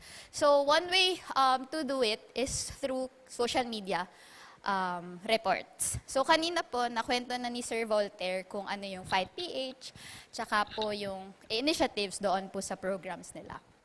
So, ganun din po sa NOAA, we leverage on social media reports kasi maraming nagpo-post kapag may bagyo. Di ba po? Sino pong nag-post na dito pag may bagyo? Nagpo-post pag may baha nakita or nagsisympathize or empathize pag may bagyo? Hala, hindi po kayo nagpo-post? Sure? Pagka may walang pasok, share po tayo. So that's also one way to contribute dun sa crowdsourcing. So, ikwento ko lang po kung paano namin sa NOAA ginagamit yung social media reports. So, kapag meron tayong mga bagyo, kunwari yung Christine, Karina, ganyan, we also ask people to share with us some pictures or reports para po ma-validate namin una yung flood hazard. Okay? So, na-mention kanina na these are simulated flood hazards, but we also conduct validation. Kasi po, gusto namin malaman if tama po ba yung na-generate na models from our team. So, with that information, we can see kung tama yung model or if kailangan i-recalibrate to reflect yung real-world scenario natin. So far, we've seen high correspondence naman po between yung mga reported floods and also yung flood hazard natin. So, another way of how we use the social media reports is to know din po if tama yung na post natin doon sa impact-based flood forecasting. Ayan. So, yan po. Madalas nagpo-post kami sa Facebook. Tapos nagre-respond yung communities, kung ano yung klaseng baha, gaano kataas, and so on. So, pwede din po kayo mag-contribute. Libre lang naman po mag-post and mag-contribute. Ayan.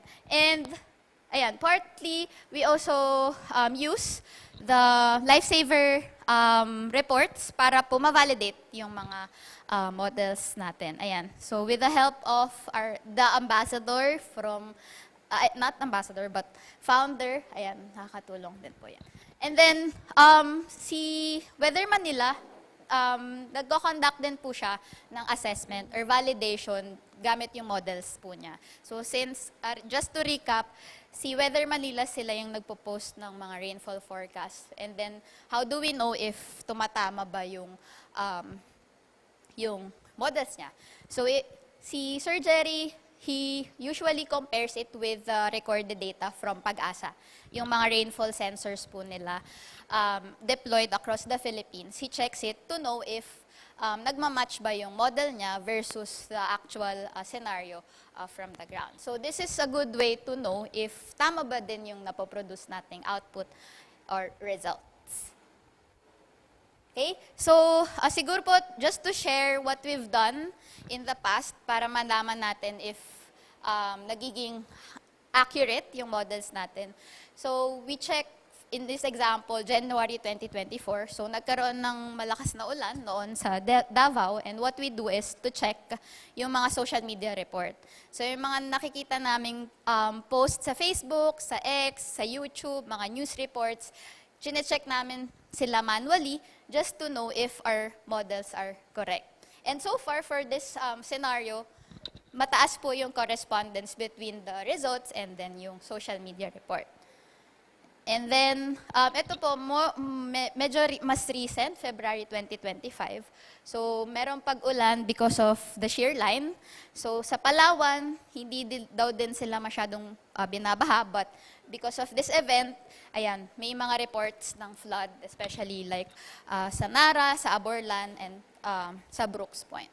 So, this is just another way of checking if our models are correct. Okay, so yung 2024, backtrack tayo ng isang year, nakita din namin, based doon sa rainfall forecast na, may malakas na pag-ulan sa Naga. Okay, dito sa Southern Luzon part. And isa din po sa mga nakita namin na results is sa Sorsogon, sa Albay, may malakas na or may possibility of flooding. And Sinaga din po yung isa sa mga nag-reports na mataas yung pagbaha doon sa area. Okay, and to share, so this impact-based flood forecasting was also awarded by the WFP, UN, last year po, doon sa Innovation Challenge. So, isa po kami sa recipient nung award out of 64 na nag-submit nung innovation. So, I think it's also a way of recognizing our efforts po para mas madami pa tayong matulungan na communities. Ayan, si Sir Mahar yung nag-present. Tapos yung awarding ceremony po last year. Okay, so moving forward, hindi naman po natatapos lang sa dito yung efforts natin, no? So marami pa po kaming plans na nakalatag to improve the accuracy and also to improve mismo yung system natin. So yung una is gusto nating madagdagan yung sources of data that we use for rainfall forecasting. So one way to do it is to integrate yung mga nowcasted rainfall data coming from different sources para po mas ma-deliver natin accurately and timely yung mga forecast. And then, yung pangalawa, kanina na-share ko po na nag-check kami ng social media reports, but right now, very manual pa po yung approach, but hopefully, sa mga future iteration namin, we can integrate automated validation between or among yung mga social media reports and then yung mga field reports dun sa outcomes na pinoproduce ng models. Para po mas madaling, mas streamline yung verification and ma-improve din po yung system mismo. And then also sa future then, we also aim to use or leverage AI. So medyo trendy na po ngayon yung paggamit ng machine learning, yung AI, right? So we also want to utilize it para po ma-refine din yung mga forecast natin and to strengthen din yung decision-making natin adaptively. Ayun po. So, beyond what we do sa impact-based flood forecasting, we also want to take this opportunity to invite you po na mag-join naman sa ibang initiative. Under ba din po siya ng UPRI, which is called GINA. So this one naman po is for growing and identifying native trees. So this one, we promote yung pag-grow ng trees, pagtanim, pagbili ng seedlings or seeds, and then ma-monitor din ninyo po yung growth ng tree nyo para po mas ma-improve natin yung reforestation efforts dito sa country natin. So you can actually check it using our website, gina.up.edu.ph. So this is still an ongoing effort din po with our partners from PAU-UP. So kung makikita nyo po dito, aside from the maps itself, we also have a tree library kung saan makikita nyo po ano yung mga native trees natin, indigenous trees natin. And you can learn more about these types of trees. And as I've mentioned kanina, pwede kayong magtanim ng mga puno and then you can contribute to our database para po makita nyo din yung contributions nyo along with other contributions from different communities. Ayan. So you can also check the iOS version. So just search for Gina PH. Nasa iOS na siya. And we're hoping to upload din po yung Android version nito so that it can be more accessible para po sa users natin. So with that, ayan. Thank you po. But ayun po, I would like to invite siguro si Miss Leonie, si Miss Jolly, and si Miss Janice for question and answer if may mga question po kayo related to our presentation po kanina. Ayun po.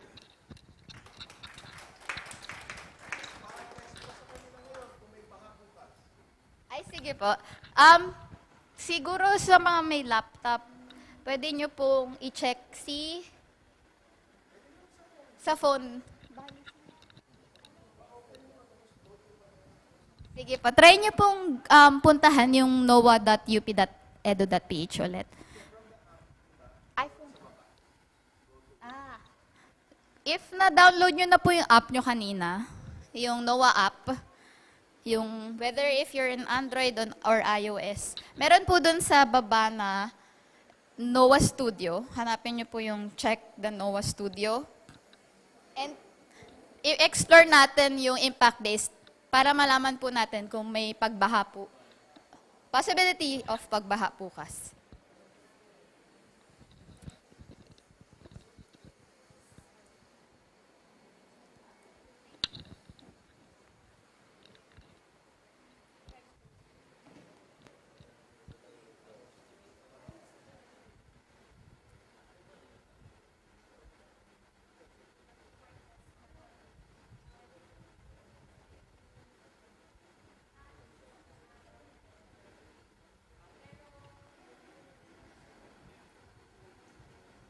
Ayan. So for example, ay, siya nag-appear.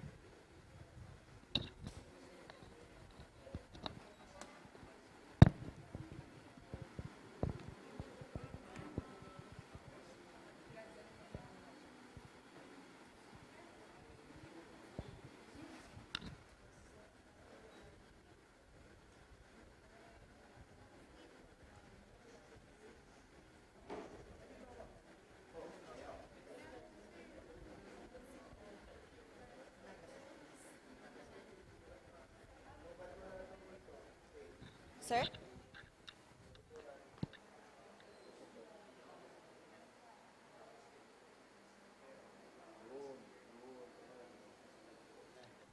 So if nasa NOAA Studio po kayo, dapat ganito yung lalabas sa... Ayan. Check po natin dito sa pinakababa, merong exposure assessment. Yan. So may lalabas lang na pop-up. Pwede po nating basahin kung ano yung project, and then accept, and then meron ng lalabas na mapa which will show us yung rainfall forecast for tomorrow. For that, and then you can also check the date first. You must check the date first if it's updated. So in this example, August 20. So August 20 updated siya for 7 a.m.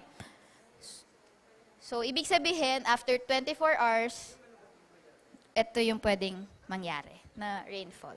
Okay? And then, how to know if may babahain? So, you can check both. So, rainfall forecast and flood-prone population. And then, once you run, yung calculate flood exposure, lalabas yung model natin, or a new window, which will show us kung aling barangay yung pwedeng bahain. Pero in this case, wala daw pong forecasted barangays na babahain. So, ibig sabihin, medyo mahina pa yung pwedeng ulan. May pasok po bukas, ibig sabihin. Holiday po ba? Ay, oo nga. Pwede pong mag-Netflix mamaya. Nakita niyo po ba or may hindi po naka-access? Sino pong kailangan ng tulong? Ayan. So, this is very important po. So, if you can always check this website if it would help your organization po to take active actions.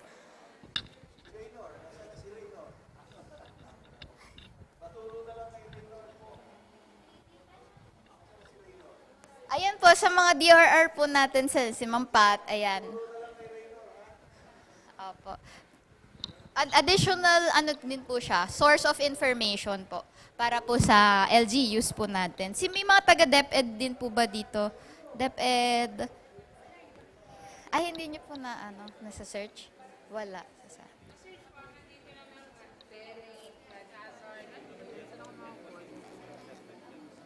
Ito po, exposure assessment. Yan. Tapos, accept nyo lang po. So, ayan po yung flood forecast. Rainfall forecast. And then, pwede nyo pong i-check yung isa pa. Yung flood-prone population. Tapos Paano ko sa meeting? Mapa-download ako. calculate flood exposure. Tapos, lalabas po kung may list ng barangay. Pag wala. Hindi. Walang barangay na babahay. Ibig sabihin, medyo maliit pa yung ulan para bumaha. Ganun po siya.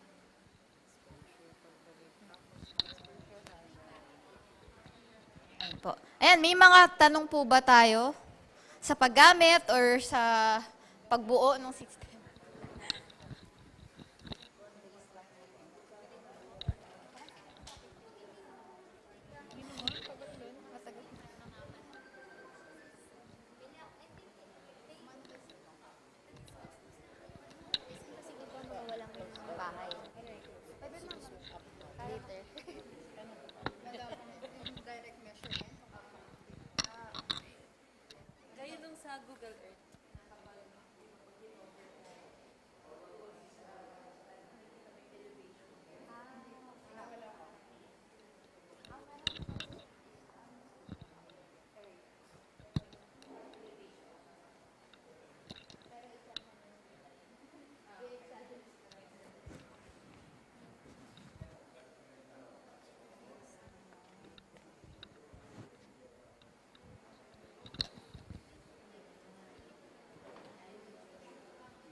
Meron po bang mga question?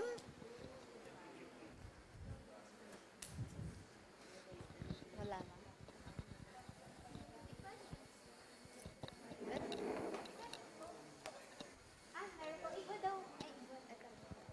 Kahit wag naman Meron. Ay, sige po. yung rainfall niya, accumulative po siya, hindi siya time specific. Po. Within 24 hours po. Accumulated. Yung political boundary niyo, ma'am, anong gamit niyo? Ang gamit po namin ay galing sa Philippines. PSA. Yes. Though hindi namin siya dinidisplay, pero internal. Anong year yun, ma'am? 2020? 2020. GS kaya sa ako, ma'am. Oo. Professor po sa Sa Central. Yun ang curious ako. Tapos yung sa building footprints, ma'am, kayo din po or sa OSM siya, ma'am? Sa OpenStreetMap po. Pero may combination siya with Microsoft AI. So yung mga AI detected buildings. Tapos, Magkasama. 3D mo na. Tapos kaya siya naging 3D kasi sa OSM di ba pwede i-input na ilang... Tapos ano siya, ma'am? Okay na, hindi na. Okay na po. Ginagamit lang daw ang compare sa nasa ma'am. Standard. Kasi monthly fix. Oo, correct po. Yun din po yung limitations. Kasi, or hazard hat. Pero bine-verify ko, ma'am, mas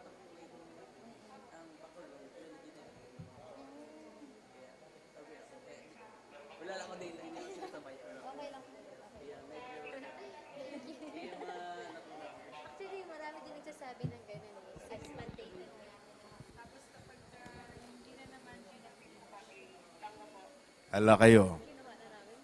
Kailangan. So dapat, kayo tumitingin yan para kay mayor.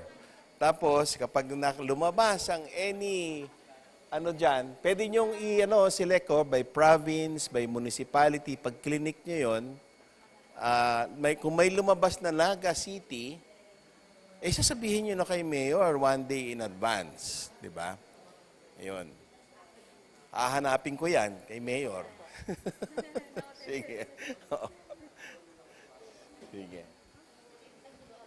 So, this is supposed to be used as a complement to what Pag-asa does, what other agencies do. So, dagdag kaalaman ito para mas preparado. So, kayo dapat tumitingin, ha? Oo. Make sure na baka mamaya may lumabas ng ganyan, tapos nandun ang Naga, hindi alam ni Mayor. Bako, patay tayo dyan. Ibibigay ka survey na tapos magawa ka.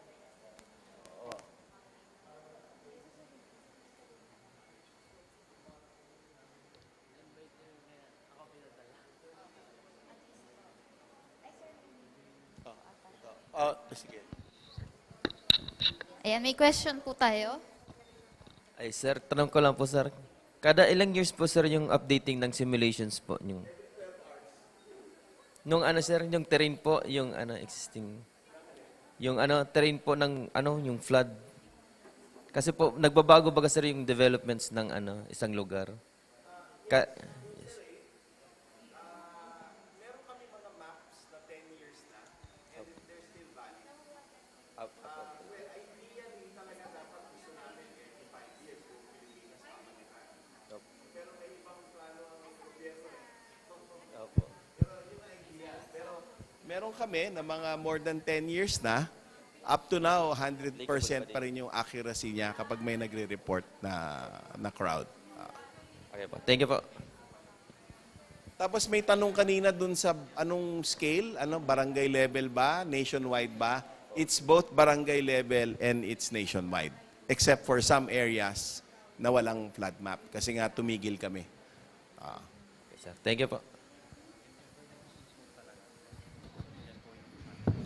Meron pa po bang questions? Hello po. Curious question lang po.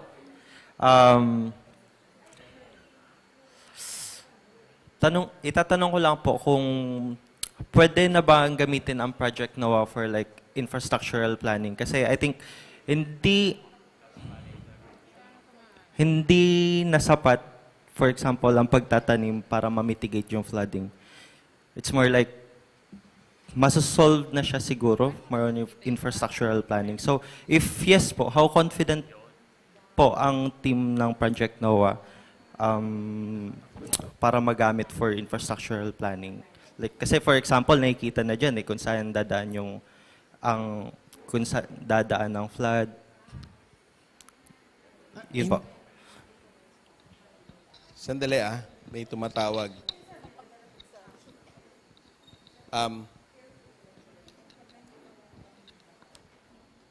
Teka.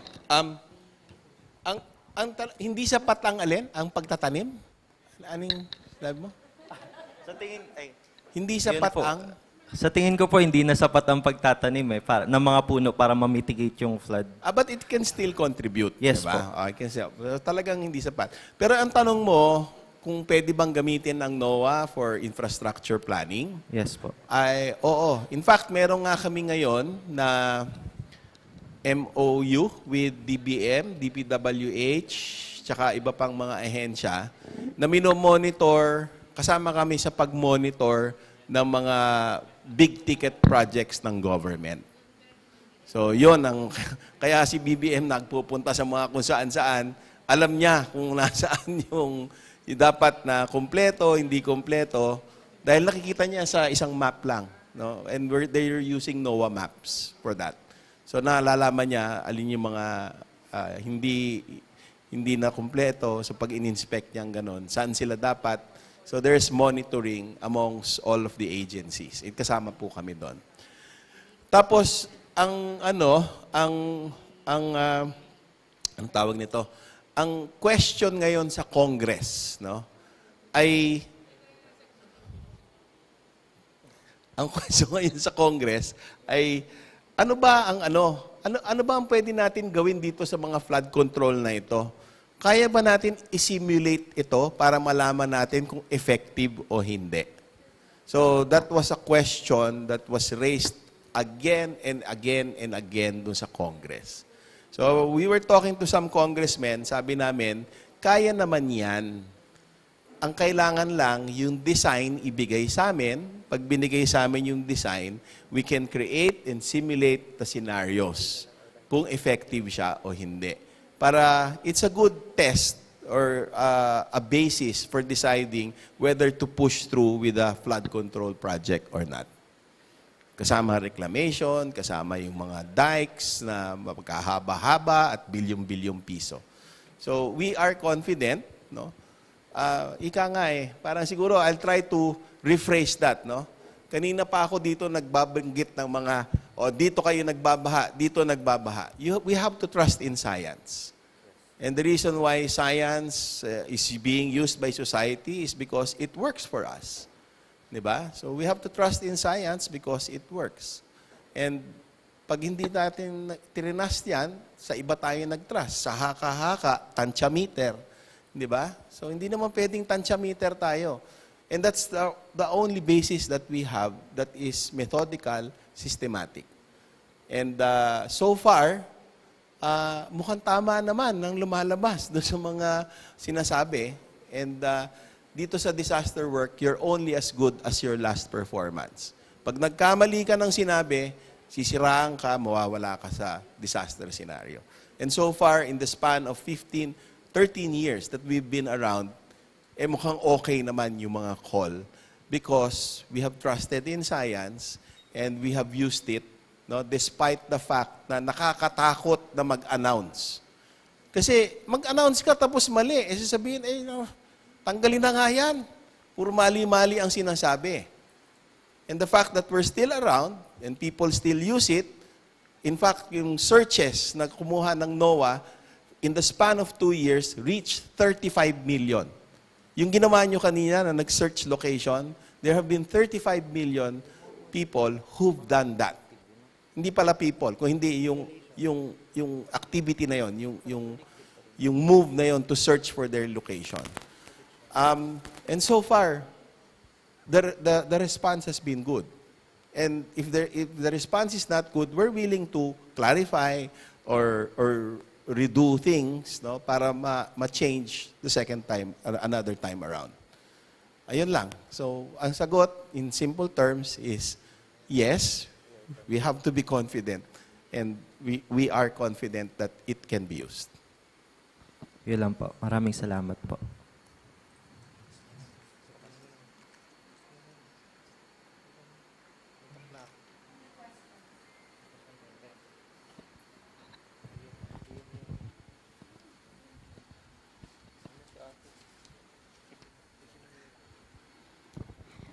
Ayan, thank you very much, Ms. Aldea and Ms. Andal, and also Dr. Lagmay for that informative presentations.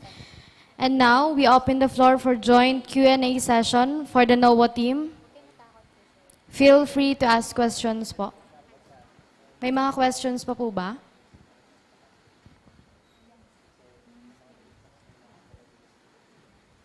Wala na? Wala na po ba?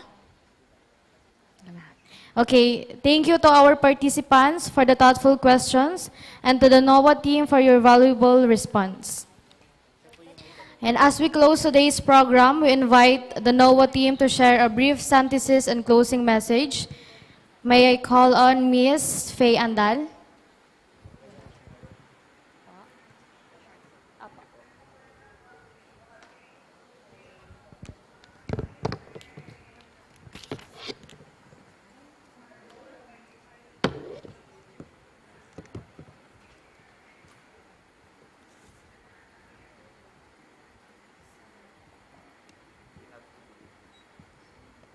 Ayan, so just to summarize po yung ginawa po nating activity for today, I'll give 4 major points of discussion based dun sa mga na-discuss from Dr. Lagmay and down to the NOAA team. So yung una nating narinig from Dr. Lagmay that yung mga extreme weather events or mga rainfall events na na-experience lang natin dapat rarely or 1 in 100 percent probability, nangyayari na siya more frequently, no? And this demand for more science-based planning. Kanina pa inuulit, paulit-ulit from different people dito sa discussion kanina na we need science-driven approach para po mas solid din po yung basis natin for analysis and more actionable activities. And second, as recommended din po ng Philippine government, we have to use or we must use probabilistic hazard maps rather than deterministic hazard maps because this guide us for planning and also it help us to be more ready and to help avert din po yung mga disasters para mas magamit natin yung budget natin for more useful intervention. And as discussed kanina din po ni Sir Voltaire, na yung crowdsourcing natin using different approaches and tools, and dagdagan ko na din po yung open data. Ibig sabihin, kapag po open data, pwedeng i-download yung information, pwedeng magamit into more useful and creative ways para magamit yung data na yun. And it also proves us that communities like us, yung mga general public, whether you're a scientist, you're a practitioner, or you're an engineer, or you're just a normal person, pwede natin siyang gamitin as partners for us to help prepare for and to respond to disasters. So malaking tulong po yung mga kino-contribute nyo kahit social media report or pag-validate ng mga flood hazard models natin katulad ng exercises natin kanina para po mas maging realistic yung data natin. So this information are very useful for us. And then, lastly, syempre po, yung mga tools like yung NOAA website, yung GINA, yung FIGHT from the media, including yung impact-based flood forecasting natin, help us to translate yung ano ba yung mga ginagawa nitong scientific information natin and paano siya magiging actionable. Kasi yung actionable information, yun yung mas important and mas makakatulong para maintindihan natin kung ano yung sinasabi nitong hazard maps na to, anong mga rainfall forecast natin. So mas magiging responsive and also magiging ready din tayo just in case this disasters might happen to us. So with that po, we would like to thank everyone for joining us today with Dr. Lagmay, and also thank you to our team from NOAA for sharing valuable insights din po para sa inyo. And we hope na madami po kayong natutunan today and magamit din po ninyo yung mga natutunan nyo po para matulungan din po yung kapwa nyo communities, whether you're from the academe, from government agency, or whether you're a student. Ayan, lahat po yan very important po for us to make a resilient community. So, yun lang po. Thank you so much po. Dagdag ko lang yung sinabi ni Faye. If you can influence yung mga kapitbahay ninyo, mga kapitbahay ng munisipyo, yung buong probinsya o yung buong region, na to use this, di ba? It's added information, it's complementary information. Lahat pwede naman natin magamit yan para mas marami tayong maabot, mas mag-raise ng awareness, and malay nyo, yung konting kwento nyo lang, pakita nyo lang ng ganyan, paano gamitin, ay baka makasalba ng buhay. So, we don't know what can happen in the future. We don't know what's going to happen tomorrow. No? But if we have something done today, who knows? It just might help. Thank you. Thank you po, Dr. Lagmay. Thank you so much.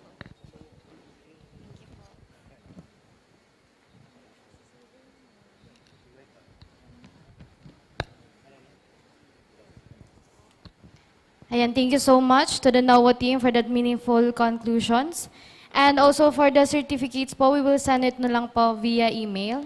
yung pinaikot pong papel kanina. Kinuha po yung mga emails. Thank you po. And once again, thank you to everyone for your active participations. And on behalf of City Disaster Risk Reduction and Management Office, under the leadership of Sir Reyno Rodriguez and the City Government of Naga headed by Mayor Lenny Robredo, we wish to extend our deepest gratitude to our distinguished guest speakers from University of the Philippines, Resilience Institute, and the NOAA Center, Dr. Lagmay and their dedicated team, and Sir Tupas for the FYT Media for generously sharing their expertise and valuable insight on flood hazard exposure. We also convey our heartfelt appreciation to the different schools and agencies who have attended and actively participated in today's activity. Your presence and meaningful contributions truly demonstrate our shared commitment to disaster preparedness and community resilience. May today's discussions and learning serves as a strong foundation for future collaborations as we continue to strengthen our capacities, safeguard our people, and build a safer, more resilient Naga City for generations to come. Thank you very much, and may we all continue to work hand in hand in a spirit of service and solidarity. This concludes our program. We will wish you all a safe and meaningful day ahead. Thank you so much.